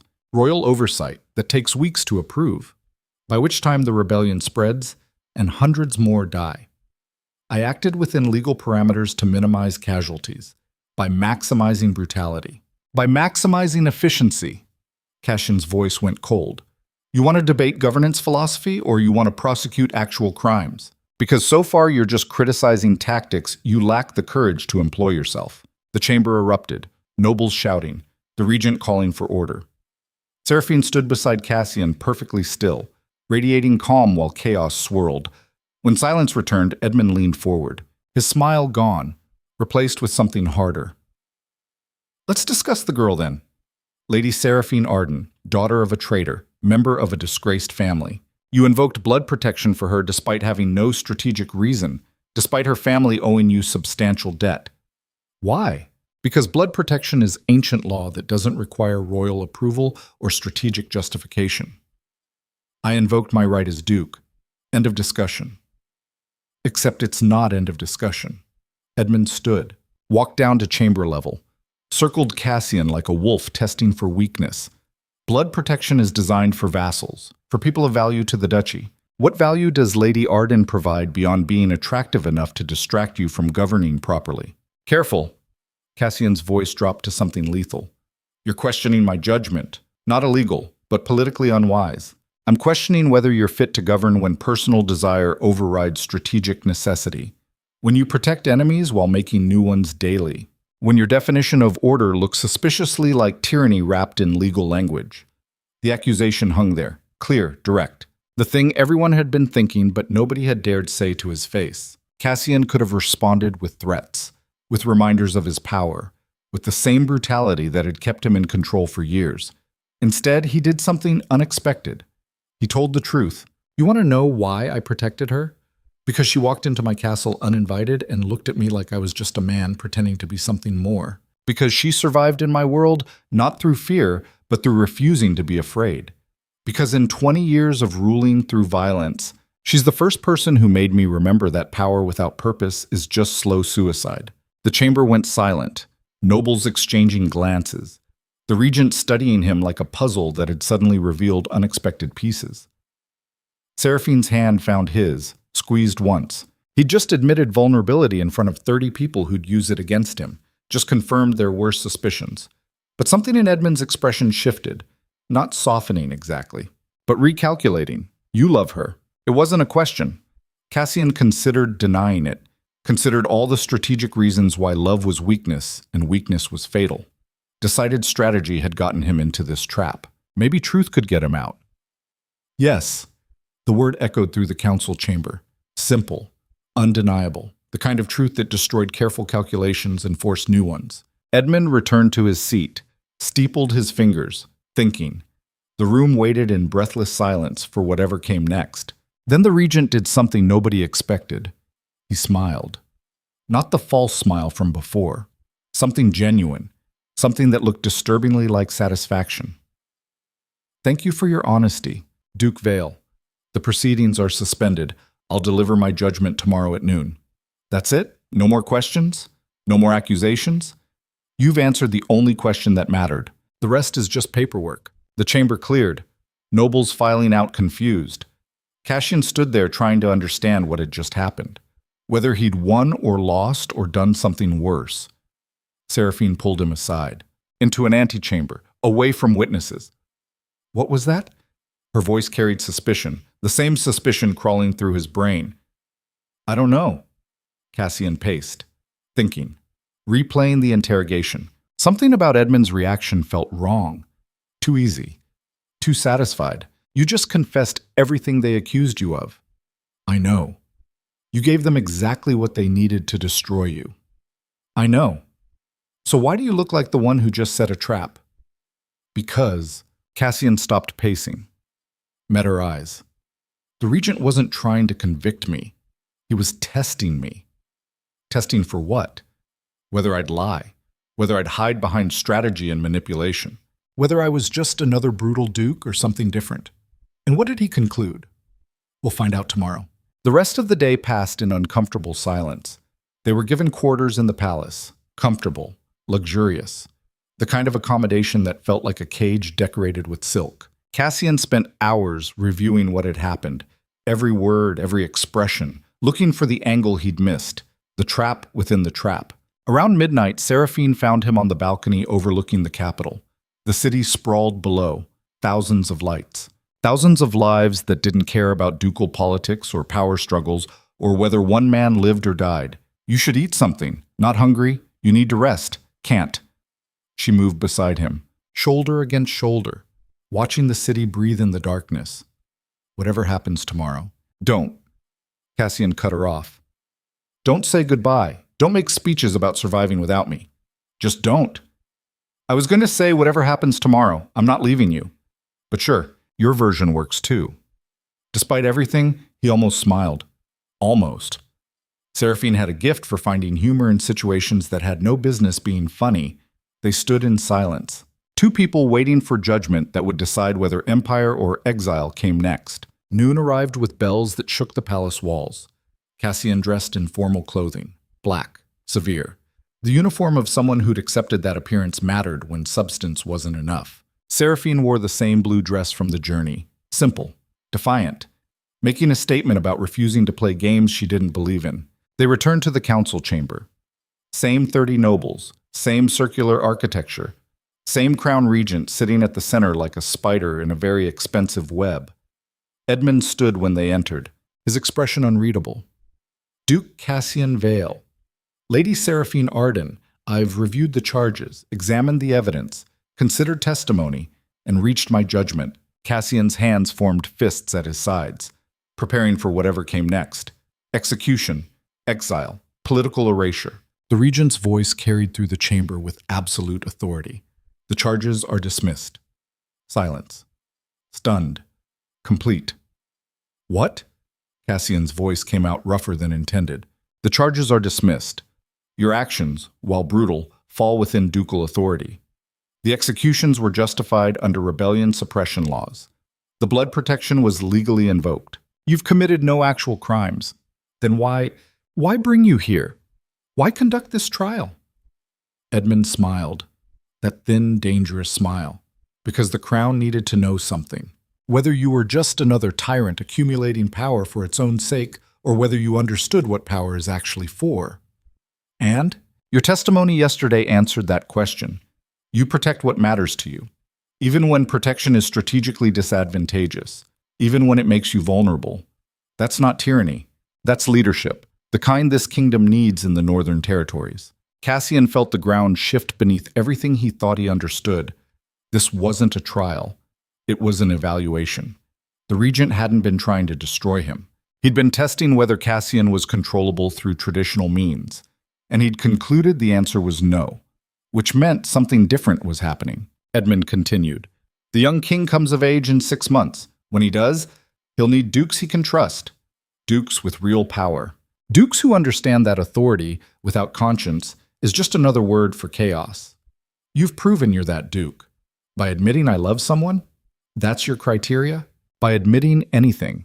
By showing that beneath the brutality is someone who cares about more than accumulation. The regent moved closer. Power is easy, Duke Vale. Any fool with an army can seize power. Keeping power while maintaining humanity? That's rare. That's valuable. So this was all theater, political manipulation. Exactly. Edmund's smile widened. And you performed perfectly. Cassian felt rage building, cold, precise. The kind that preceded violence. You manipulated me into revealing vulnerability, into giving you leverage. I gave you an opportunity to prove you're more than your reputation, to show the nobility that Blackthorn is governed by a man rather than a monster. You're welcome. The audacity of it was almost impressive. Almost. Cassian stepped closer, close enough that royal guards tensed, close enough that threat radiated without words. If you ever manipulate me like that again, I'll burn the capital to ash and rule from the ruins. Edmund didn't flinch. I know you would. That's exactly why the king needs you. Because you're powerful enough to be dangerous, but principled enough not to be unless provoked. That balance is what makes you perfect for what comes next. What comes next? War. The regent's voice dropped. Quiet. Serious. The southern kingdoms are preparing invasion. We have 6 months before they move. The crown needs loyal dukes who can hold territory, who can make hard decisions, who can do whatever necessary to keep this kingdom intact. And you think I'm that duke? I know you are. Because yesterday you proved you fight for something beyond yourself.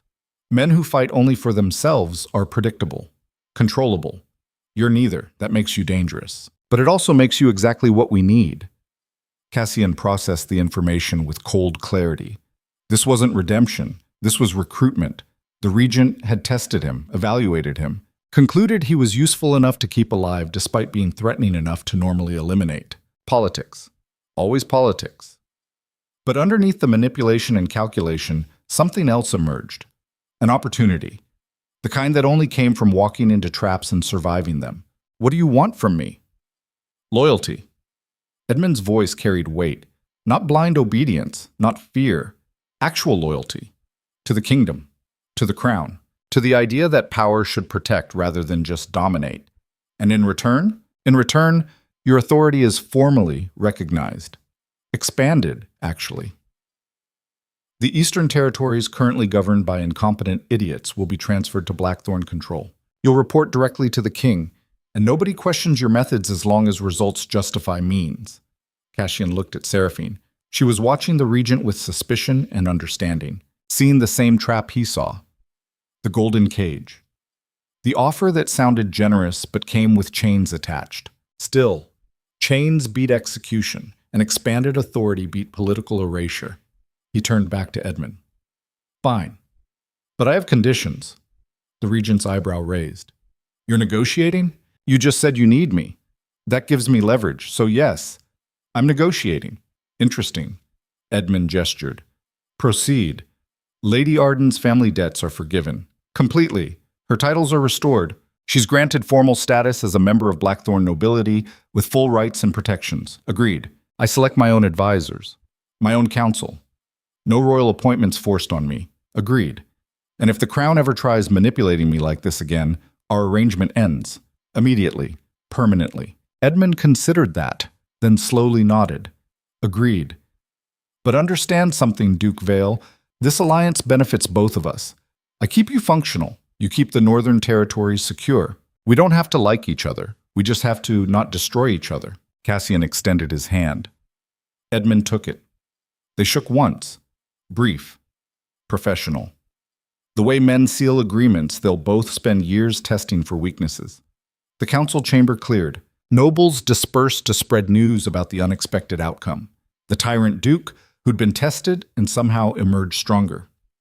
Seraphine waited until they were alone in the corridor, then grabbed his arm and pulled him into an alcove away from servants and guards, and anyone who might witness what came next. That was insane. Which part? All of it. The confession, the negotiation, shaking hands with someone who just manipulated you into revealing your biggest vulnerability. I had a choice. Play games I might lose or gamble on truth being more valuable than strategy. I chose the gamble. And if it had failed, then we'd both be dead and the point would be academic. She hit his chest. Not hard. Just contact. You can't keep doing this. Can't keep betting everything on instinct. Why not? It worked. This time. Next time you might not be so lucky. Luck had nothing to do with it. Cassian pulled her closer. The Regent tested me because he needed to know if I was controllable. If I'd lied, I'd have failed. If I'd threatened, I'd have failed. Truth was the only option that worked. You sound very confident about that assessment. I am, because I spent 20 years learning how powerful men think. Edmund isn't looking for perfect soldiers. He's looking for allies who'll stay loyal when loyalty is expensive. I proved I'm that ally yesterday. Everything else was just paperwork. Seraphine studied his face, looking for something. When she spoke, her voice carried weight. You changed. What? You changed. Right there in that chamber. You stopped being the Duke who ruled through fear and became something different. Something that doesn't have a title yet. Cassian considered that. Considered whether surviving the trial had actually transformed him or just revealed what was already there. Considered whether love made you weak or just forced you to find different kinds of strength. Maybe I didn't change. Maybe you just refused to let me stay the same. That's the nicest thing you've ever said to me. Also completely avoiding the point, which is that you can't go back now. Can't return to Blackthorn and rule the same way.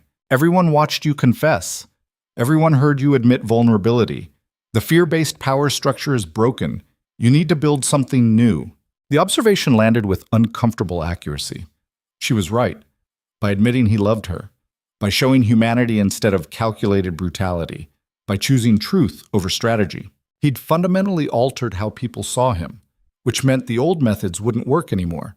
Which meant adaptation or extinction. Cassian Vale, Duke of Blackthorn. The man who'd crushed rebellions and executed traitors and ruled through absolute precision. Standing in a palace corridor, realizing his entire approach to survival had just become obsolete. And the woman who'd caused that obsolescence was watching him with eyes that saw exactly how terrifying that realization was. Then we build something new. His voice carried more certainty than he felt. Something that survives through more than fear. Like what? I don't know yet. But we have 6 months before war arrives. 6 months to figure out how to hold territory through means that don't require everyone hating me. That's ambitious. That's survival. Different kind. But still survival. They left the palace that afternoon, rode back toward Blackthorn with expanded authority and new responsibilities and the uncomfortable knowledge that everything had changed. The Northern Territories were still his, but the rules governing them had shifted. The methods that worked before wouldn't work now. He'd survived the trial by admitting humanity. Now he had to figure out how to govern with humanity instead of brutality. 3 days into the journey home, Commander Thorne rode up beside him during evening camp. The old soldier's face carried concern. "Your Grace, we need to discuss security protocols for the expanded territories." "Later." "Your Grace," I said later. Thorne retreated. Cassian knew he was being unreasonable. New tactical planning required immediate attention, but his mind kept circling the same problem. How do you maintain control when people stop fearing you? How do you govern when the foundation of your power shifts from intimidation to something else? Seraphine found him at the camp perimeter. "Away from fires and soldiers and anyone who might overhear." "You're spiraling," I'm thinking. "You're spiraling. There's a difference." "Fine.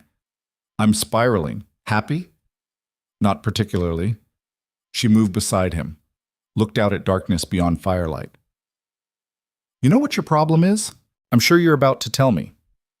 You think power is a thing you hold, something you accumulate and protect and wield. But it's not. Power is a relationship between you and everyone who chooses to follow you. The Regent understood that. That's why he tested whether you understood it too. And do I? You're starting to. That's what terrifies you. Because relationships require maintenance, require caring about whether people follow you out of fear or loyalty or belief. And caring makes you vulnerable. Cassian turned to face her. She was watching him with that expression. The one that said she saw every defense mechanism and strategic calculation and recognized them for what they were. Protection against exactly this kind of vulnerability. What if I can't do it? What if I spent so many years building walls that I don't know how to function without them? Then you learn. You adapt. You become something new because staying the same means death. Seraphine's hand touched his chest, right over his heart.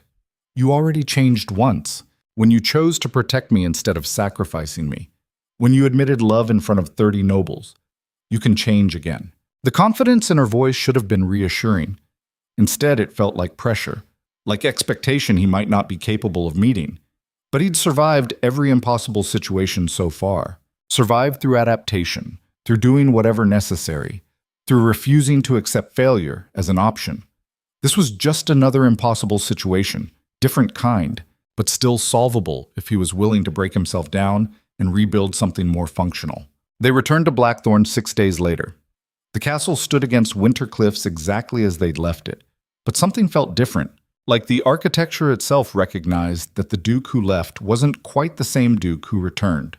The staff noticed, whispered about the trial, about the confession, about how Duke Vale had admitted loving someone and somehow survived the admission. Cassian spent 3 days reviewing the expanded territories, meeting with advisors about integration plans, discussing security with Thorne, planning supply routes and taxation policy, and all the practical necessities of governance. But underneath the planning, one truth became unavoidable. The old methods wouldn't work. Fear was no longer sufficient. He needed new approaches, new relationships, new ways of maintaining control that didn't require everyone resenting him quietly while obeying publicly. On the 4th night, he called a council meeting, full attendance, every advisor, every lord who owed him fealty, everyone who'd spent years following orders without question. They assembled in the throne room with obvious nervousness.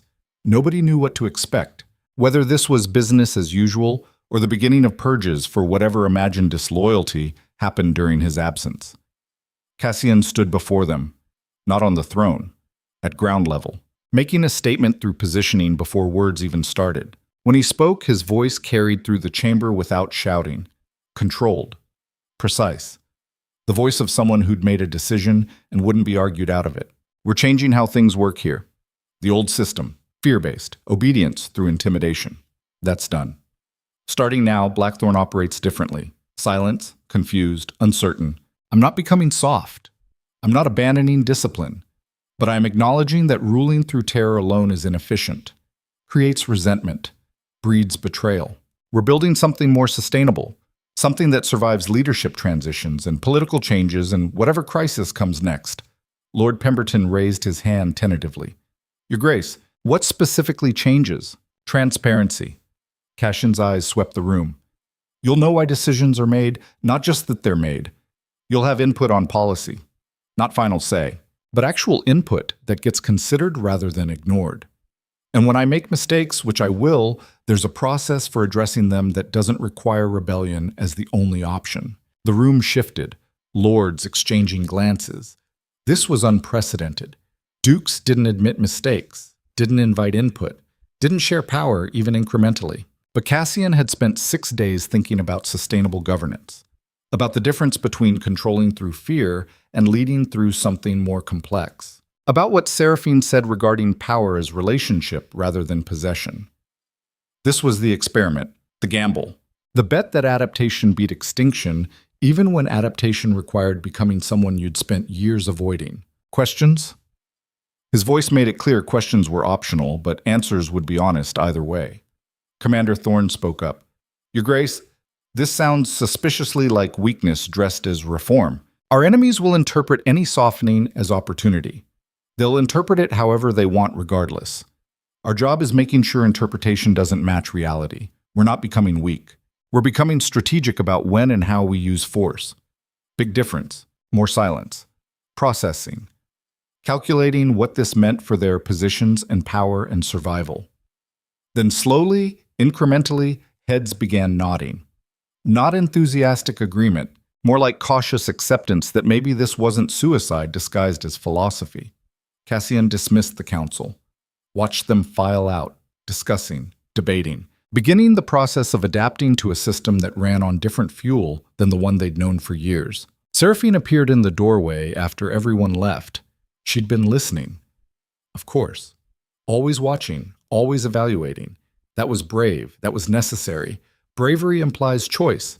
This was survival. Still, she moved closer. You just dismantled 20 years of carefully constructed authority in a 10-minute speech. That takes something beyond necessity, maybe. Cassian looked at the throne, at the symbol of everything he'd built, everything he'd been. Or maybe I just finally understood that surviving long-term requires flexibility. And flexibility requires admitting when your methods have expiration dates. So what happens now? Now? He turned to face her. Now we find out if I am capable of being something other than a weapon with a title. Find out if adaptation works or if I just committed political suicide through good intentions. Seraphine's hand found his, squeezed. When she spoke, her voice carried absolute certainty. You'll figure it out, because failure means losing everything you've built. And you're too stubborn to accept that outcome. Stubbornness isn't strategy. No, she smiled. But it's what keeps you alive when strategy fails, which it will, repeatedly, because you're trying something unprecedented. But that's fine. We'll improvise. The confidence in her voice should have been reassuring. Instead, it felt like prophecy, like she could see a future he couldn't yet imagine, where the brutal Duke learned humanity without losing power, where control came from loyalty rather than fear, where survival didn't require becoming a monster. But the present was still uncertain. The southern kingdoms were still preparing invasion. The expanded territories were still resentful. The nobility was still calculating whether this reform was genuine or just sophisticated manipulation. And Cassian Vale, Duke of Blackthorn, the man who'd ruled through absolute precision for 20 years, was about to discover whether becoming fully human was transformation or suicide. Either way, there was no going back now. 6 months passed like water through clenched fists. The reforms Cassian implemented met resistance at every turn. Lords accustomed to fear-based obedience struggled with transparency. Advisors trained in intimidation tactics fumbled when asked for genuine input. The entire duchy operated like machinery forced to run on different fuel than it was designed for. But slowly, incrementally, something shifted. Villages that once paid taxes through terror started paying them through necessity, recognized and addressed. Council meetings that used to be lectures became actual discussions. The fear didn't disappear. Fear never disappeared when power was involved. But it transformed into something more complex. Something that looked suspiciously like respect earned rather than demanded. Cassian barely recognized himself most days. The man who'd ruled through cold precision now spent hours listening to complaints about irrigation systems and crop rotation disputes. The Duke who'd solved problems with executions now mediated arguments between merchants over contract terms. Seraphine watched the transformation with eyes that saw too much. She'd moved into the East Wing permanently, not hidden, not ashamed. Visible proof that the Duke of Blackthorn had chosen something beyond power accumulation. The nobility whispered. Of course they whispered, but the whispers carried less venom than before, more curiosity, more calculation about what this new version of Blackthorn meant for their own survival strategies. Then the scouts returned with news that turned everything from theoretical to immediate. The southern kingdoms were moving. Cassian stood in the war room staring at maps that showed troop movements like infection spreading across geography. 50,000 soldiers, maybe more, moving north in coordinated columns. Professional. Organized. The kind of invasion that required years of planning and resources most kingdoms couldn't afford. Someone had funded this. Someone wanted the northern territories badly enough to bankroll a war. Commander Thorne pointed to strategic positions marked in red. They'll hit the border territories first, test our defenses, try to draw us into overextending before the main force commits. How long until they reach Blackthorn lands? 2 weeks. Maybe less if they force march. Cassian's mind went cold and tactical. The clarity that descended when survival required stripping away everything except essential calculation. 2 weeks to fortify positions, mobilize forces, prepare for warfare on a scale he hadn't seen since the Consolidation Wars a decade ago. Send word to every vassal lord, full military mobilization. I want every able fighter armed and positioned within 10 days. Priority defense on the eastern passes and southern trade routes. Your Grace? Aldrich's ancient voice carried concern. Full mobilization will devastate the harvest. We'll lose months of agricultural production, then we lose it. Better than losing the territory entirely. The old steward nodded, retreated to send orders. Thorne began coordinating with military captains. The war room filled with organized chaos as Blackthorn shifted from peace operations to combat readiness. Seraphine appeared in the doorway. She was watching Cassian with an expression he couldn't read. Not fear, not quite. Something darker. You're enjoying this. Her voice cut through tactical discussions, made everyone in the room pretend they weren't listening while absolutely listening. Cassian looked up from maps, met her eyes, saw the accusation there. The concern that maybe the reforms had been performance. That underneath the transparency and input and attempts at humanity, he was still the same brutal duke who solved problems through violence. No, I'm not enjoying this. I'm relieved. Relieved that there's finally a problem I know how to solve. 6 months of learning governance through conversation and compromise, and I was starting to forget what I'm actually good at, which is killing people. The bluntness of it landed hard. Cassian gestured for the room to clear. Lords and advisors filed out quickly, left him alone with Seraphine and maps showing invasion routes. Yes, which is killing people. Efficiently, strategically, in ways that minimize casualties while maximizing territorial security. That's what I was trained for, what I built this duchy on. And for 6 months I've been pretending I could be something different. You weren't pretending. She moved closer, her voice dropping. You were adapting, learning, becoming more than just a weapon with a title. Maybe. Or maybe I was just waiting for an excuse to stop trying. The admission cost him something. Cassian had spent months attempting transformation. Attempting to rule through means beyond fear. But warfare was familiar, comfortable in ways governance never was. And part of him was grateful the invasion gave him permission to return to methods he actually understood. Seraphine studied him. That look she had. The one that saw past tactical thinking to whatever humanity remained underneath. You're not the same person who executed 47 people without hesitation. You've changed. The war doesn't erase that, doesn't it? Because right now, all I'm thinking about is force deployment and casualty projections and the most efficient ways to kill enough Southern soldiers that the rest retreat. That's not transformation. That's just returning to factory settings. Then don't return. Use what you learned. Apply it to warfare. Fight smart instead of just brutal. How do you fight a war smart?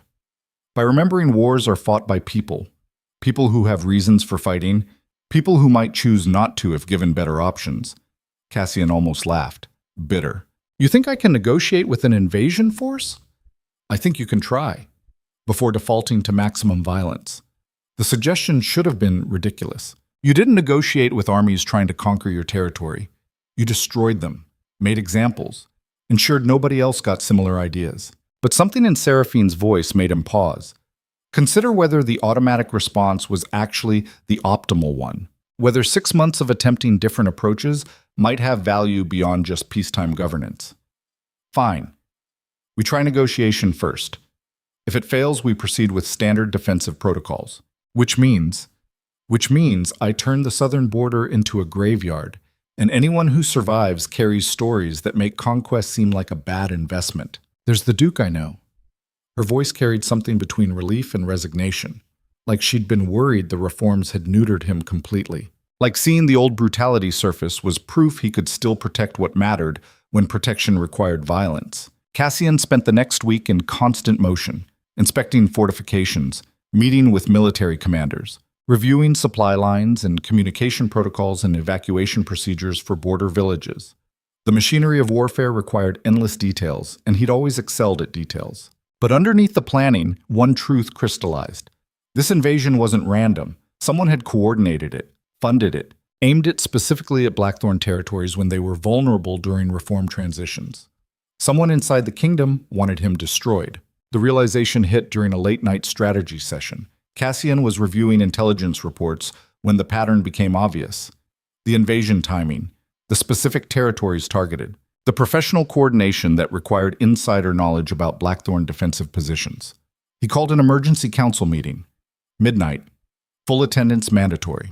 Lord stumbled in confused and terrified because nothing good ever came from midnight summons. Cassian stood before them, maps spread across the table showing invasion routes, his voice carrying cold certainty. Someone in this room is a traitor. Silence. The kind that preceded violence or panic or both. The southern invasion knows too much.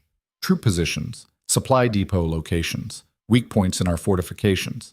That information came from inside Blackthorn, from someone with access to military planning, from someone in this room. Lord Pemberton cleared his throat. Your Grace, that's a serious accusation without evidence. I have evidence. Cassian gestured to reports. 3 separate intelligence leaks over the past 4 months, each one corresponding with council meetings where specific information was discussed. The pattern is unmistakable. The room shifted, lords looking at each other with suspicion, calculating who had means and motive. Who'd benefit from Blackthorn falling? Commander Thorne spoke up. Your Grace, how do you want to proceed? We find the traitor. Tonight. Before they can send more information south. And how do we determine guilt? Cassian's smile was cold, predatory. The smile he saved for moments when violence became inevitable. We asked them, politely. The interrogations lasted 6 hours. One by one, council members were questioned, backgrounds investigated, financial records examined, movements tracked. The castle became a prison where nobody slept and everyone suspected everyone else. Cassian watched from the war room as Commander Thorne conducted interviews, looking for tells, inconsistencies, the small signs that separated guilt from innocence. Around dawn, Thorne returned, his face carrying grim satisfaction. We found him. Lord Harwick. Southern Kingdom agents have been paying him for information for 8 months. Since before your trial in the capital. Bring him here. Your Grace, perhaps a formal tribunal. Bring him here. Thorne left. Returned 10 minutes later with Harwick in chains. The Lord was 50. Unremarkable. The kind of man who'd spent decades being overlooked while resentment festered beneath polite cooperation. Cassian stood, moved around the table, stopped in front of the traitor. When he spoke, his voice was dead calm. The calm that preceded murder. Why? Harwick looked up, met his eyes. Something like defiance flickered there. Bitter defiance born from years of swallowed anger. Because you're a tyrant. Because you rule through fear and call it strength. Because you've spent 20 years crushing anyone who challenges you, and everyone pretends that's governance instead of just sophisticated brutality. I was reforming, changing how things worked. Too late. Harwick's laugh was ugly. You executed my brother during the purges. You seized my family lands when we couldn't pay taxes during the drought. You destroyed everything I had and expected me to keep serving loyally because that's what power does. It takes and calls it necessary. The accusation landed with uncomfortable weight. Cassian remembered Lord Harwick's brother, vaguely. One of the 47 executed after the assassination attempt, guilty of accepting bribes, opening gates, conspiracy to murder, lawful execution under ducal authority, standard procedure for treason. But standing in front of a man who'd lost family to that procedure, the distinction between lawful and brutal felt thinner than it should have. Seraphine's voice came from the doorway. How many others feel the same way he does? Cassian turned. She was watching Harwick with something that looked like understanding, like she saw the pattern he represented, the accumulated resentment of years of brutal governance, the price of ruling through fear finally coming due. Doesn't matter. Cassian's voice went cold again, shutting down the moment of doubt. He betrayed the duchy, caused deaths, enabled invasion. Whatever his reasons, the outcome is the same. So you'll execute him? Seraphine moved closer. Add another body to the pile. Prove him right about being a tyrant who solves everything through violence. What would you have me do? Forgive treason? Let him walk away after selling military secrets? No. But maybe don't make this about punishment. Make it about information. She looked at Harwick. He knows who funded the invasion, who coordinated it, who else is involved. That's worth more than his death. Cassian considered that. Strategy versus satisfaction. Information versus example making. The choice between what felt right and what was actually useful. He turned back to Harwick. Names. Everyone involved. Everything you know about Southern Command structure and invasion plans. Give me that, and you live. In prison, but alive. Harwick studied him, looking for the trap, finding none because it wasn't a trap, just cold calculation about value extraction. And my family? Untouched. They had nothing to do with your choices. The traitor talked. For 2 hours. Named contacts in the southern kingdoms. Described coordination meetings. Laid out the entire conspiracy, including the person who'd orchestrated it from inside the royal capital. Crown Chancellor Edmund Thrice. The Regent himself. The revelation hit like a blade between ribs. The man who'd tested Cassian, who'd dismissed charges and expanded his authority, who'd recruited him to defend the kingdom. That man had simultaneously funded the invasion meant to destroy him. Politics. Always politics. Test the Duke's loyalty while creating circumstances to eliminate him. Win either way. If Cassian survived the invasion, the Regent had a loyal, brutal Duke. If he died, the Regent eliminated a potential rival without directly ordering assassination. Elegant, really, in a sociopathic way. Cassian dismissed everyone except Seraphine and Commander Thorne. When the room cleared, he looked at the maps showing enemy positions, the invasion that had been designed to destroy him regardless of outcome. We can't win this. Thorne's voice carried certainty. Your Grace, even with full mobilization, we're outnumbered 3-1. The southern kingdoms have professional armies. We have militia and whatever nobles can field. This is a slaughter waiting to happen. Then we don't fight fair. Cassian's mind went cold. Tactical.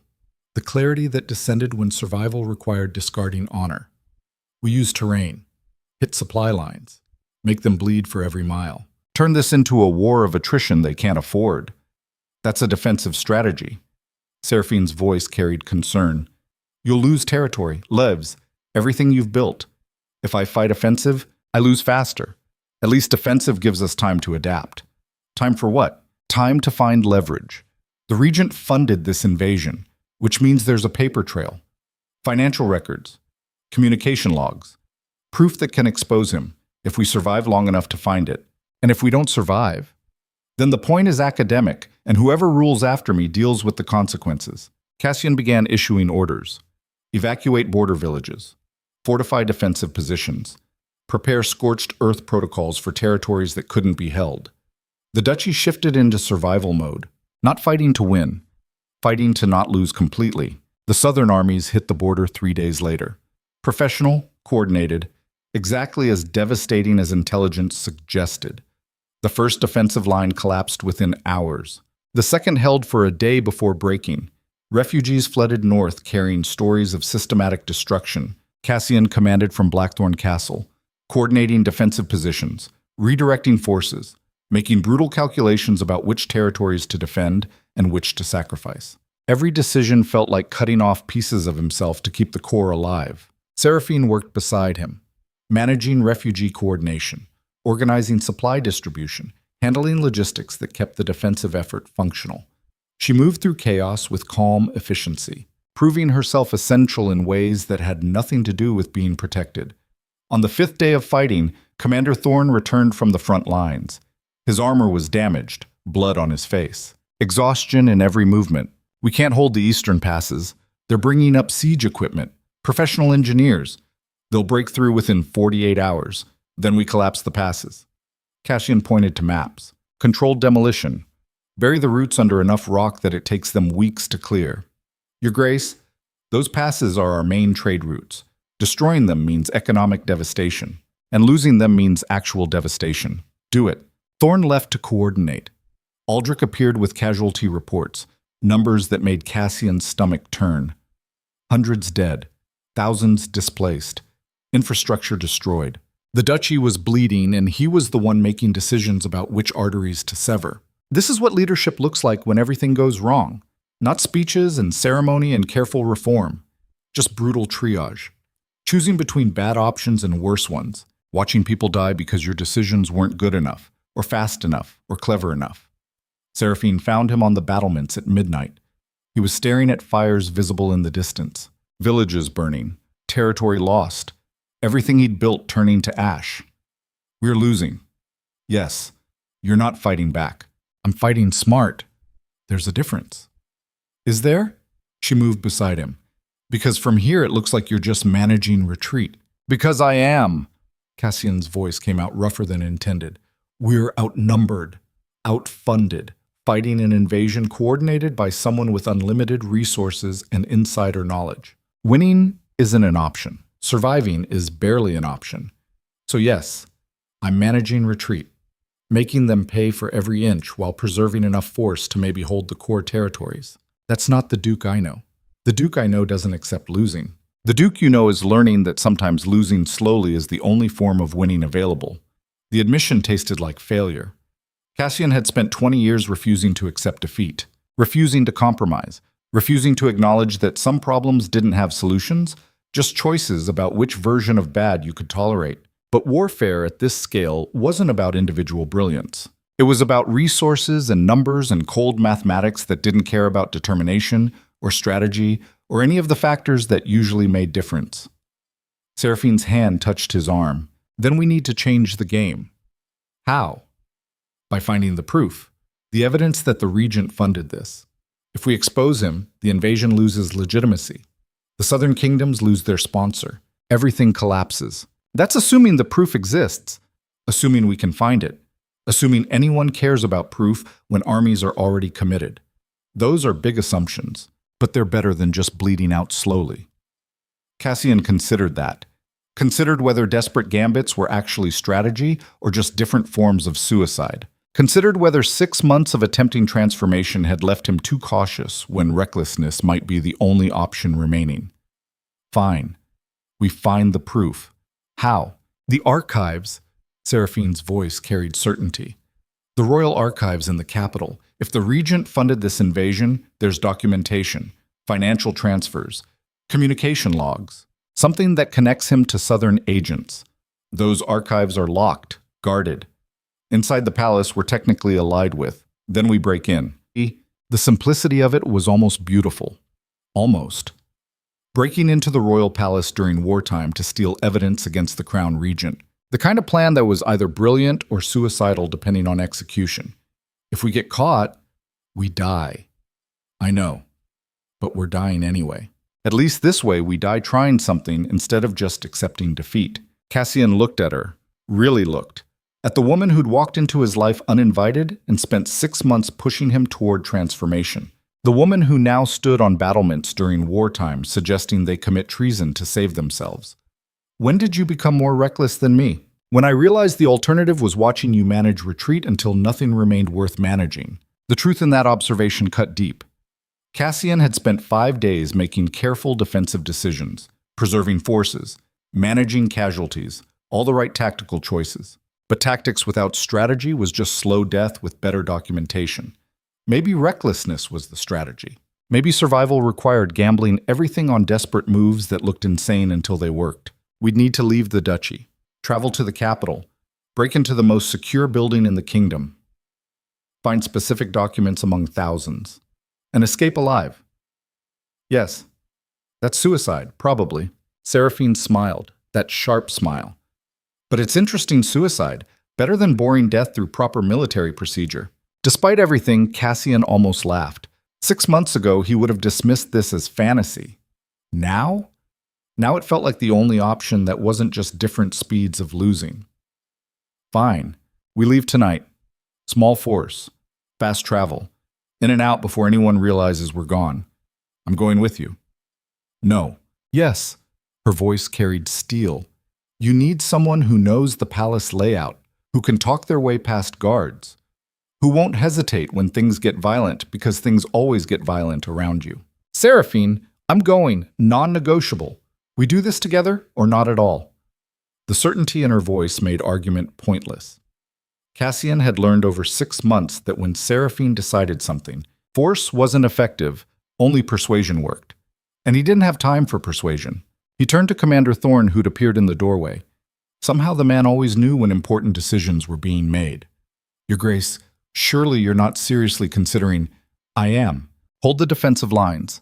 Collapse the eastern passes if necessary. Buy us 5 days. We'll be back with proof that ends this war. Or you'll be dead and the duchy falls. Thorne's voice carried resignation, because he knew Cassian well enough to recognize when decisions were final. Then you'll surrender on terms that preserve as many lives as possible. That's an order. Thorne saluted, left to coordinate defenses. Aldrich appeared with supplies for the journey, food, weapons, documents forged well enough to pass casual inspection. They left Blackthorn Castle 2 hours before dawn. 6 riders.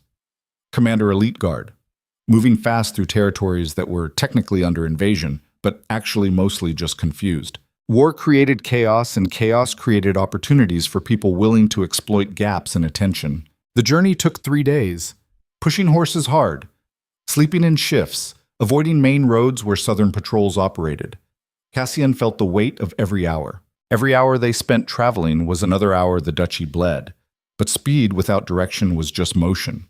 This gambit was direction, possibly suicidal direction, but direction nonetheless. They reached the capital at dusk on the 3rd day. The city buzzed with rumors about the northern invasion, nobles discussing whether to support Blackthorn or let the southern kingdoms carve up the territories. Politics continuing while actual lives burned. Cassian wanted to burn the entire city just on principle, wanted to remind these comfortable lords what war actually looked like beyond theoretical discussions in comfortable rooms. But revenge was a luxury. Survival required focus. They infiltrated the palace after midnight, using old servant passages, guard rotation knowledge from Seraphine's time there during the trial, moving like ghosts through architecture designed to be impenetrable. The archives were in the eastern wing.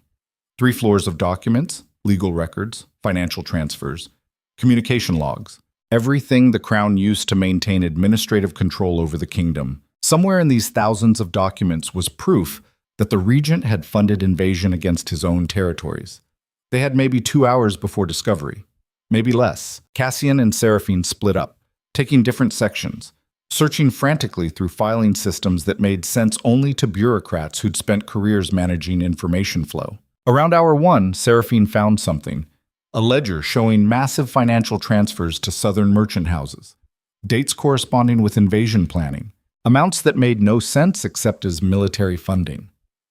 Around hour 1.5, Cassian found communication logs, coded messages between the regent and southern military commanders, discussing timetables and strategic objectives and payment schedules. Together, they had enough to prove the regent had orchestrated invasion against one of his own dukes, enough to expose him, destroy him, end the war by removing its sponsor. They were gathering documents when bells began ringing. Not normal bells. Alarm bells. The kind that meant guards had discovered the breach. Time to leave. Now. Cassian grabbed what they'd found, moved toward the exit, Seraphine beside him. The guards were behind them, close enough to hear, close enough that escape was about to become combat. They burst into a courtyard. found themselves surrounded.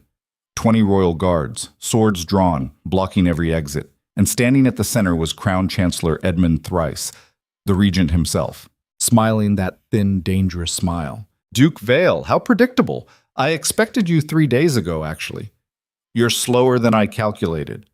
Cassian's hand moved to his blade, mind racing through scenarios. 20 guards, 2 fighters, terrible odds. But odds had never stopped him before. Let us leave. We both know you don't want this fight. Don't I? Edmund's smile widened. You just broke into the royal archives, stole classified documents, committed treason during wartime. I have every legal right to execute you here and now.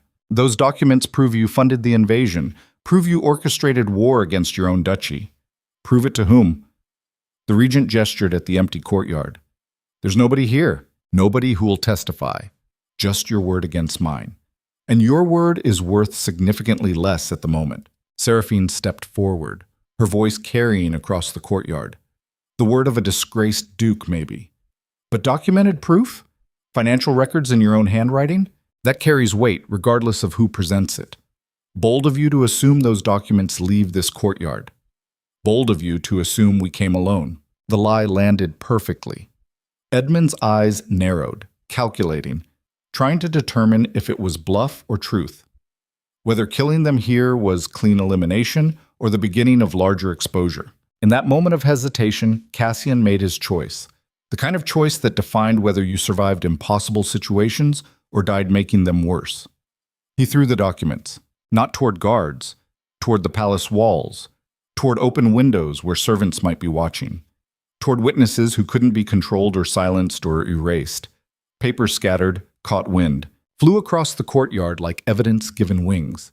And in that chaos, while guards scrambled to recover documents and the regent screamed orders and witnesses watched from windows and shadows, Cassian grabbed Seraphine's hand and ran. They made it to the outer walls, scaled them while arrows flew past, dropped into streets where crowds had gathered to watch the commotion, disappeared into the city while behind them the palace erupted into controlled panic.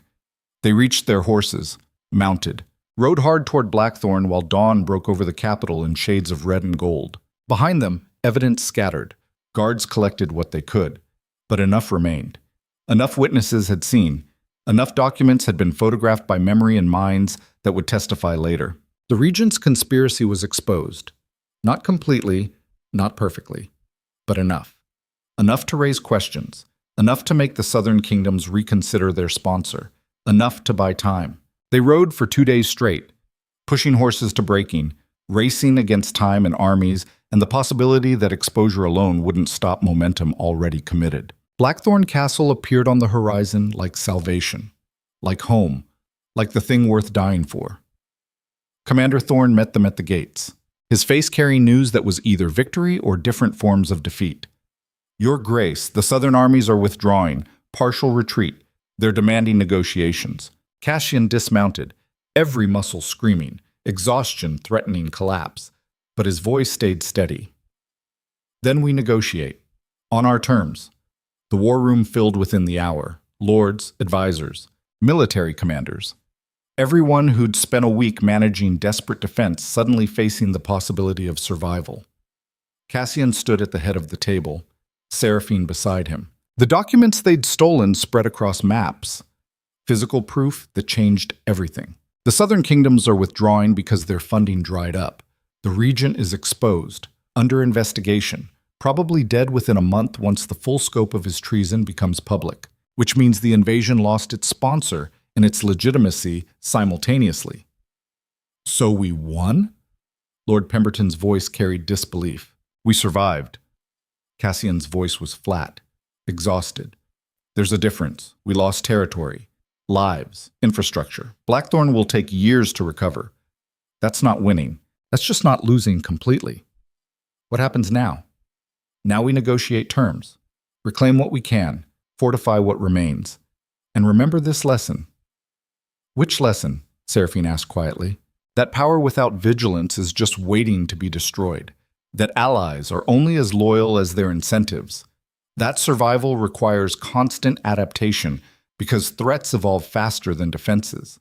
The room absorbed that, understanding that this wasn't victory speech. This was assessment.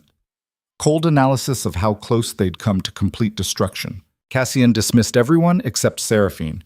When they were alone, he moved to the window, looked out at the duchy he'd bled to protect, the territories that would bear scars from this war for generations. Seraphine moved beside him, touched his hand. When she spoke, her voice carried something that sounded like understanding. You saved it. I delayed its destruction. Different thing. Stop. She turned him to face her. You adapted. You took the brutal duke everyone feared and transformed him into something that could survive challenges beyond just violence. You learned diplomacy, strategy, how to fight wars on multiple fronts, including legal and political. That's not delay. That's evolution. The confidence in her voice should have been reassuring. Instead, it felt like prophecy, like she could see futures he couldn't yet imagine. But standing in Blackthorn Castle, having survived what should have been extinction, Cassian felt something unfamiliar settle in his chest. Not pride, not satisfaction. Something quieter, something that felt disturbingly close to peace. He'd survived by changing, by adapting, by becoming something beyond the weapon his father had forged decades ago. And maybe that transformation was the real victory. Not the territorial preservation, not the exposed conspiracy, but the proof that evolution beat extinction when nothing else would. They stood together watching sunset paint the northern cliffs in shades of red and gold. Two people who'd survived impossible odds.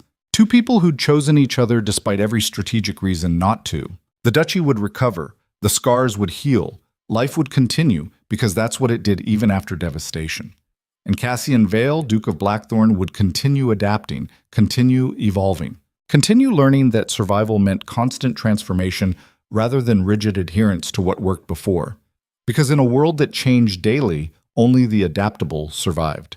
Everything else was just temporary power waiting to be destroyed by the next crisis.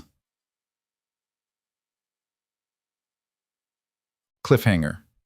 But late that night, after Seraphine had fallen asleep and the castle settled into exhausted silence, Commander Thorne appeared at Cassian's door. His face carried news that was clearly devastating. Your Grace, we received word from the border. The southern armies aren't withdrawing. They're regrouping. And they've been joined by forces from the western kingdoms, twice the original size. Cassian felt ice spread through his veins, the kind of cold that preceded understanding that everything he'd just survived was merely the opening move. The Regent's exposure wasn't stopping the invasion. It was accelerating it, because now multiple kingdoms saw opportunity, saw Blackthorn weakened, saw a chance to carve up northern territories without fear of the Duke who'd spent 20 years keeping them all terrified. How long until they hit our borders again? 3 days. Maybe 4. Cassian looked out at the darkness beyond his window. At the duchy he'd bled to save. At the territories that had maybe 3 days before everything he'd fought for turned to ash. He'd evolved. He'd adapted. He'd learned to fight wars on multiple fronts. But some wars were just too big to win. Some threats were just too coordinated to survive. And standing in the darkness, with Commander Thorne's news echoing in his brain, Cassian Vale realized that this time, transformation might not be enough. This time, even the adaptable might face extinction.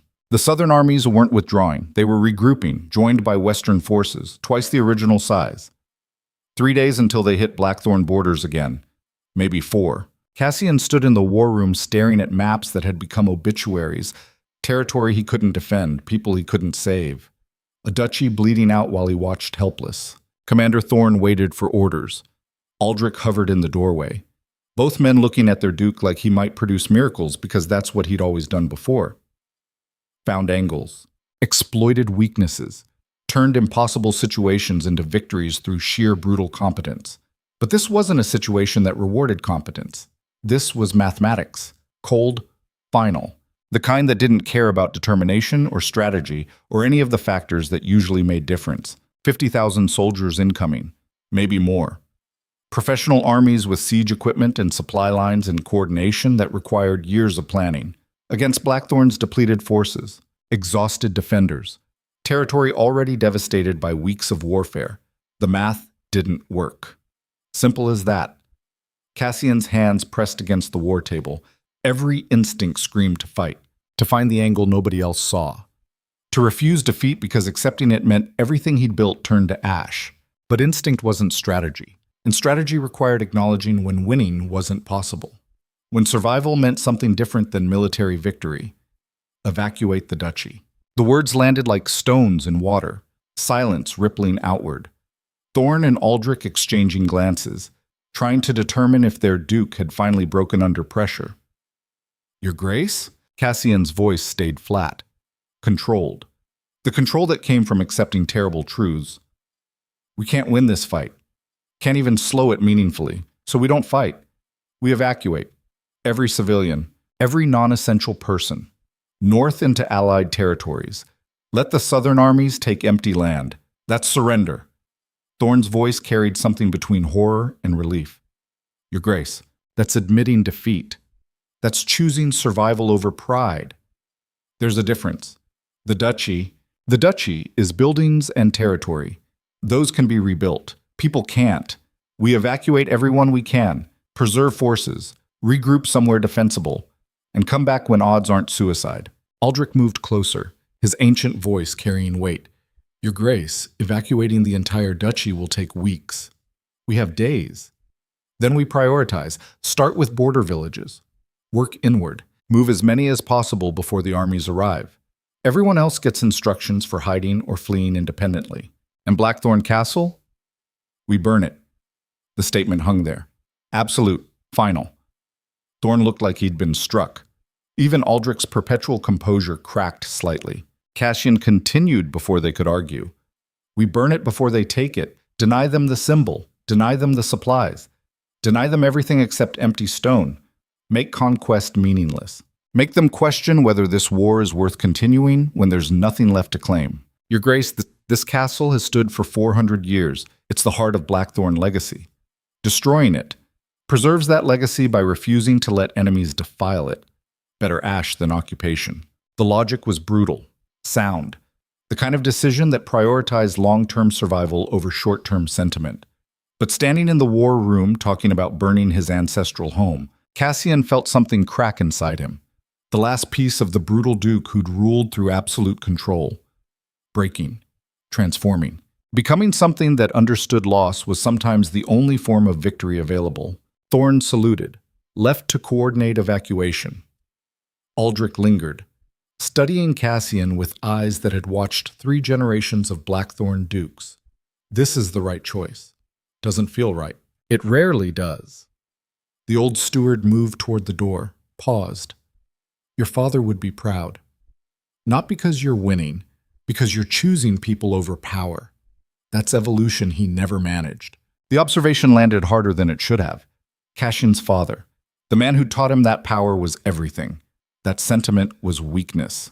That survival required becoming harder than whatever tried to break you. That man would have fought to the last defender, would have watched the duchy burn with him inside it rather than accept evacuation, would have chosen death over the humiliation of retreat. But that man had died alone, assassinated by rivals who'd waited for vulnerability, remembered as brutal but not beloved, feared but not mourned. Cassian had spent 20 years becoming that man, spent 6 months learning to be something different, and now stood at a crossroads between dying like his father or surviving as something unrecognizable. He chose survival. The evacuation began that night. Organized chaos. Families loading wagons, soldiers helping elderly move, children crying, adults trying to explain why they were leaving homes that had stood for generations. Cassian moved through it, visible, present, making sure people saw their duke wasn't hiding in the castle while they suffered, making sure they understood this wasn't abandonment. This was strategy, brutal strategy, but strategy with purpose beyond ego. Seraphine found him near dawn. He was standing at the edge of the evacuation routes, watching thousands of people flee north. His people, his responsibility, his failure to protect them from invasion funded by someone who was supposed to be an ally. You're not sleeping, can't. Too much to coordinate. Liar. She moved beside him. You're punishing yourself. Standing here, watching them leave and cataloging every failure that led to this moment. The accuracy of that observation was uncomfortable. Cassian had spent hours replaying decisions, looking for the moment where different choices might have prevented this. The moment where being smarter or faster or more brutal would have stopped the invasion before it started. He couldn't find it. Because the invasion had been coordinated by someone with resources and insider knowledge and political protection. Someone who'd planned for years while Cassian focused on consolidating power without questioning whether that power made him target. Pride. That was the sin. Believing he was untouchable. Believing fear alone could protect him. Believing power accumulated was power preserved. Hubris. The thing that destroyed kings and dukes and anyone who forgot that survival required constant vigilance rather than past victories. I should have seen it coming. Nobody could have seen it coming. Seraphine's voice carried certainty. The Regent hit it perfectly. Used legal channels. Maintained plausible deniability. You're not superhuman, Cassian. You're just a man trying to protect impossible amounts of territory with finite resources. A man failing to protect it. A man ensuring people survive even when territory doesn't. That's not failure. That's pragmatism. The distinction felt meaningless watching thousands flee their homes. But Seraphine had a point. Dead people couldn't rebuild. Living ones could. Eventually. When the war ended and whatever remained could be reconstructed from ashes, if anything remained. The evacuation continued for 3 days. Constant motion. Wagons heading north. Soldiers guiding refugees. Blackthorn Castle slowly emptying of everyone except essential defenders. The duchy becoming a ghost of itself. Territory without population. Power without purpose. On the third night, Cassian stood in the throne room one last time. The chamber where he'd ruled for 20 years. Where he'd made decisions that crushed enemies and protected allies and built something that had seemed permanent. Nothing was permanent. That was the lesson. Power was temporary. Territory was temporary. Even stone castles built to last centuries could burn in hours when circumstances demanded it. He ran his hand along the obsidian table. Cold. Smooth. Carved from a single piece of stone pulled from the northern cliffs by his ancestors. It had survived 400 years. Would survive the fire too, probably. Stone didn't burn. Just everything around it. Commander Thorne appeared in the doorway. Your Grace, everyone's evacuated except the burn team. We're ready to proceed on your order. Cassian took one last look around. At tapestries depicting Blackthorn victories. At portraits of previous dukes who'd never faced this kind of systematic destruction.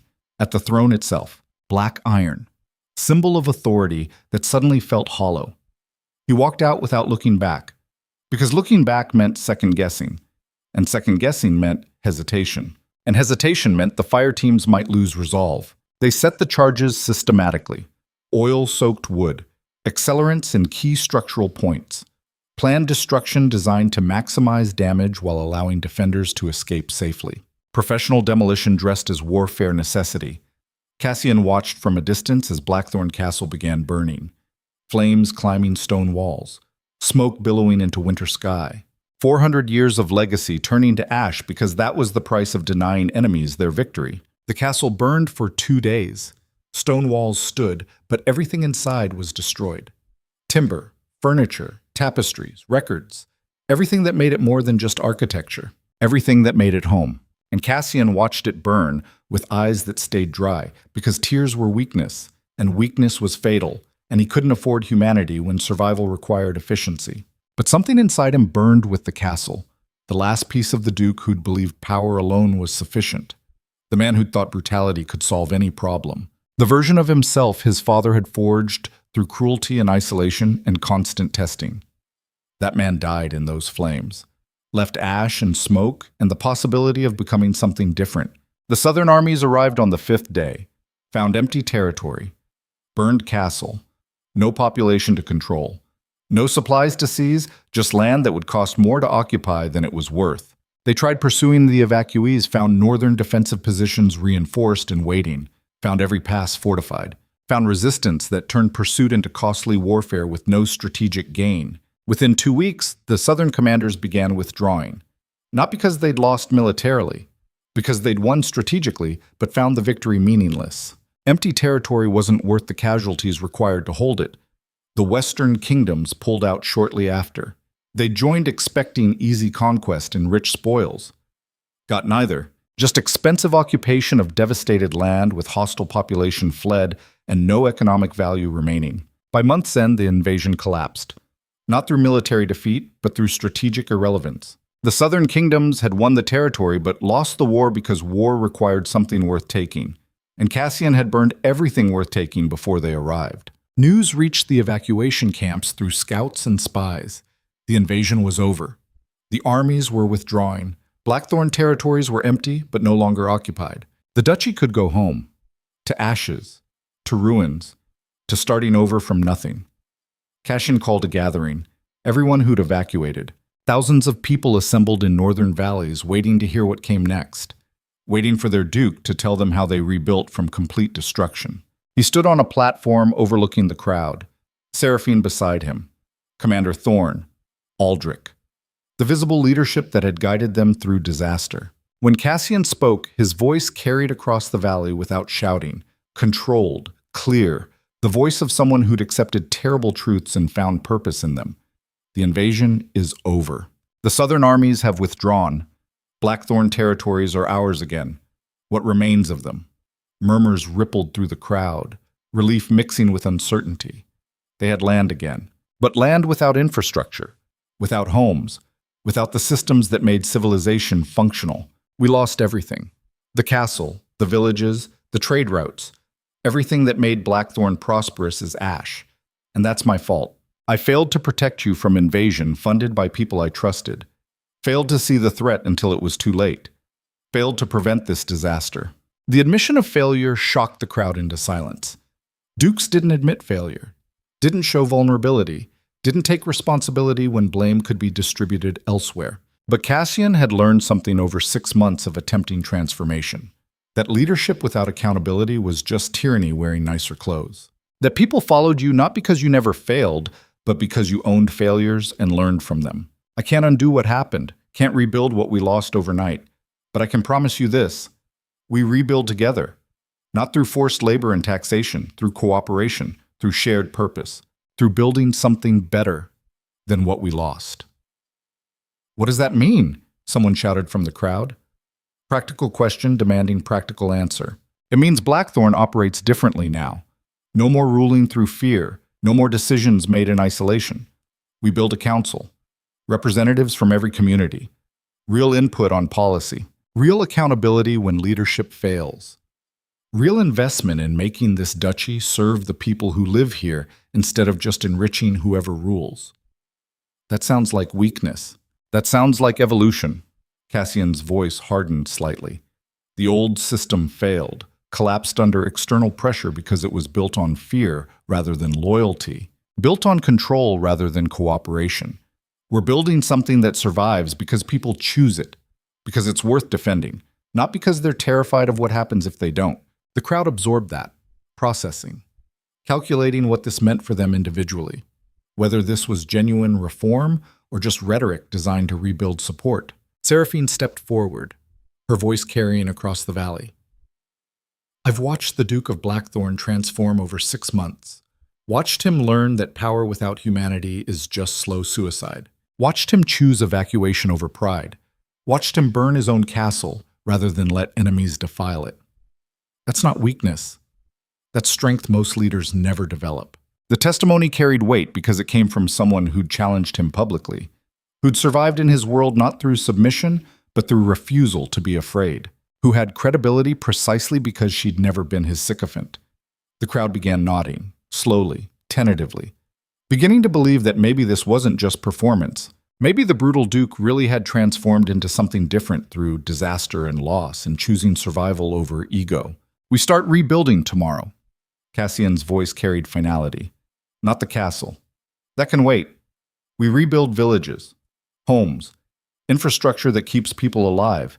Everything else is secondary. Any questions? Hundreds of questions, practical ones about resources and timelines and coordination. Cassian answered them all, patiently, thoroughly, showing that the planning was real, the commitment genuine, the transformation not just words but action backed by specific intention. When the gathering ended, people dispersed to begin preparations. Building supplies were organized, work crews formed. Engineers consulted on designs that would be more resistant to future warfare. The machinery of reconstruction began turning. Cassian stood watching it with exhaustion threatening to collapse him. 3 weeks of constant crisis management, 3 weeks of making impossible decisions and watching everything he'd built turn to ash, and choosing survival over every instinct screaming to fight. Seraphine's hand found his, squeezed. When she spoke, her voice carried something that sounded like pride. "You did it." "Did what? Lost everything? Saved everyone." There's a difference. The distinction still felt academic, but watching thousands of people beginning to rebuild, seeing hope where there should have been only despair, observing cooperation where fear used to enforce compliance. Maybe she had a point. Maybe losing everything material was the price of gaining something more valuable. Community built on choice rather than compulsion. Loyalty earned rather than extorted. Power that survived not through intimidation but through being genuinely worth preserving. The reconstruction took months. Brutal labor, long days, constant problem solving. But something emerged from the ashes that looked different than what had burned. Communities built with input from people living there.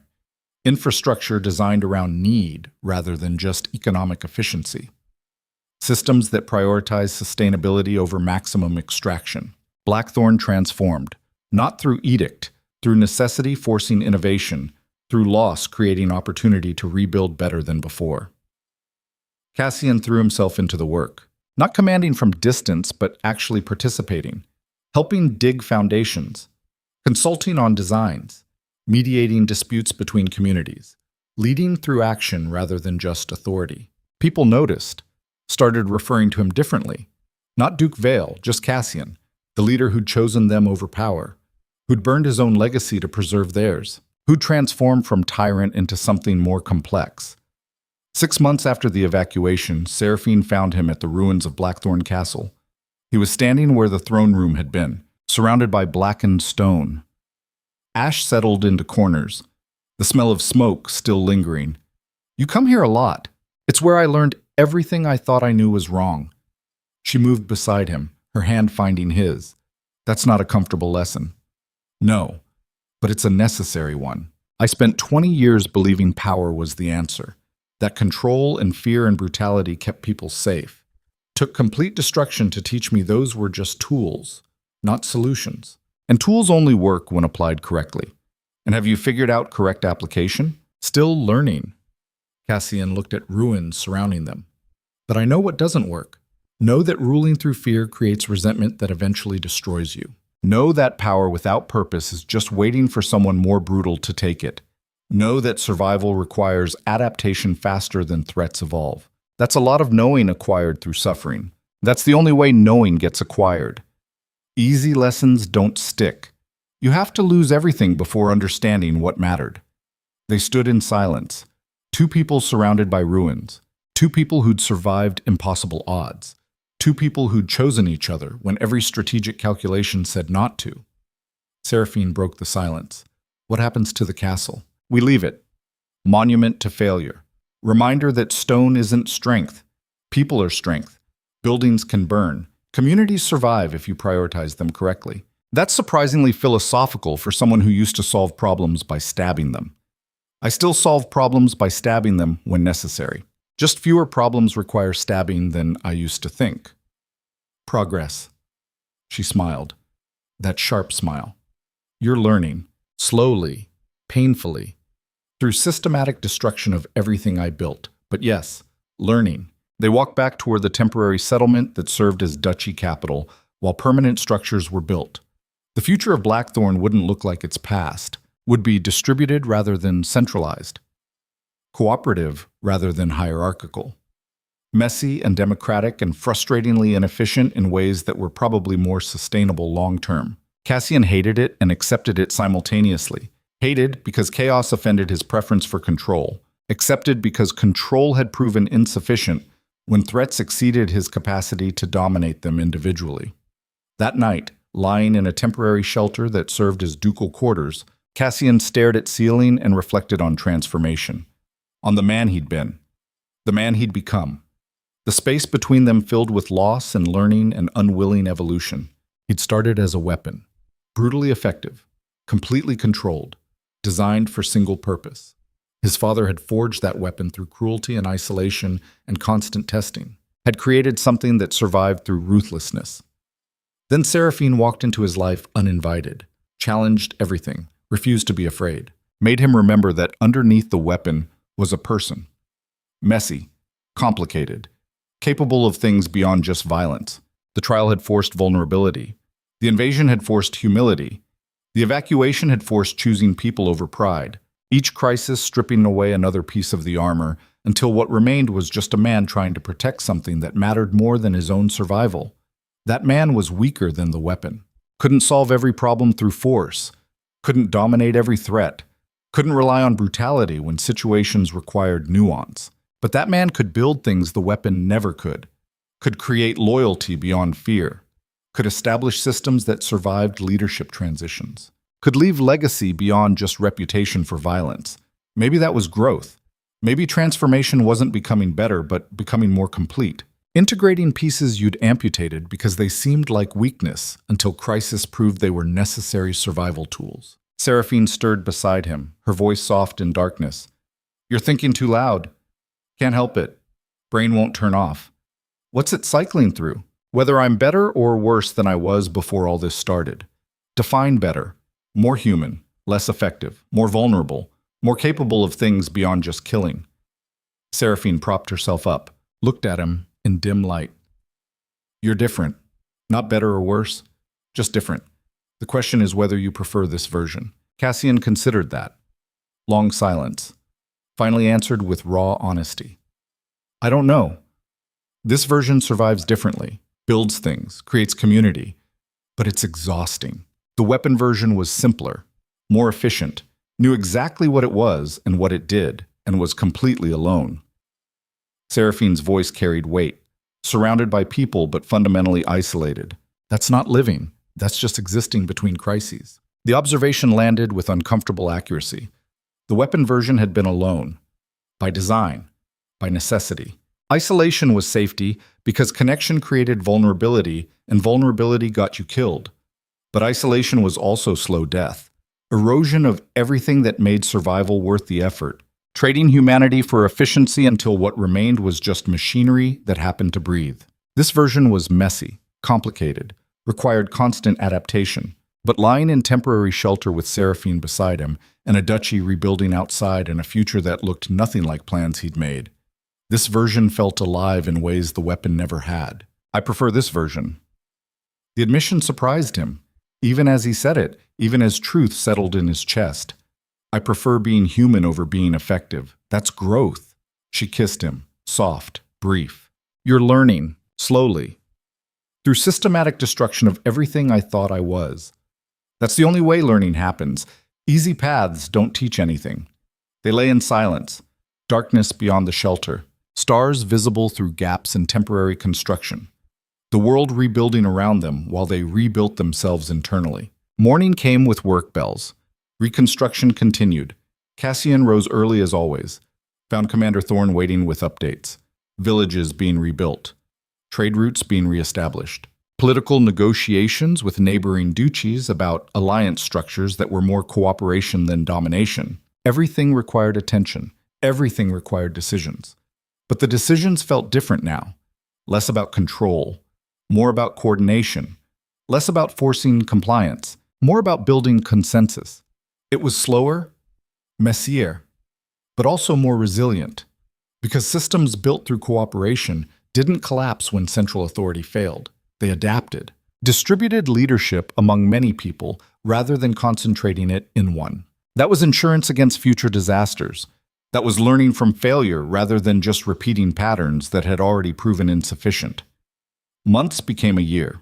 Blackthorn slowly transformed from ruins into something recognizable as civilization. Not the same civilization, different structure, different priorities. Different relationship between leadership and population. Cassian transformed with it. The brutal Duke became something more complex. Leader who still made hard decisions but involved others in making them. Strategist who still calculated odds but factored in human cost beyond just tactical efficiency. Man who'd learned that power's only useful when directed toward purposes beyond self-preservation. On the anniversary of the evacuation, he called another gathering. Full attendance. Everyone who'd survived and rebuilt. Everyone who'd chosen to stay rather than flee to easier territories. When he spoke, his voice carried across the valley without amplification. Year of practice addressing large groups. Year of learning that leadership was performance as much as decision-making. A year ago, we lost everything. The castle, the villages, the infrastructure, everything that made Blackthorn recognizable. And I told you we'd rebuild together, that we'd create something better than what we lost.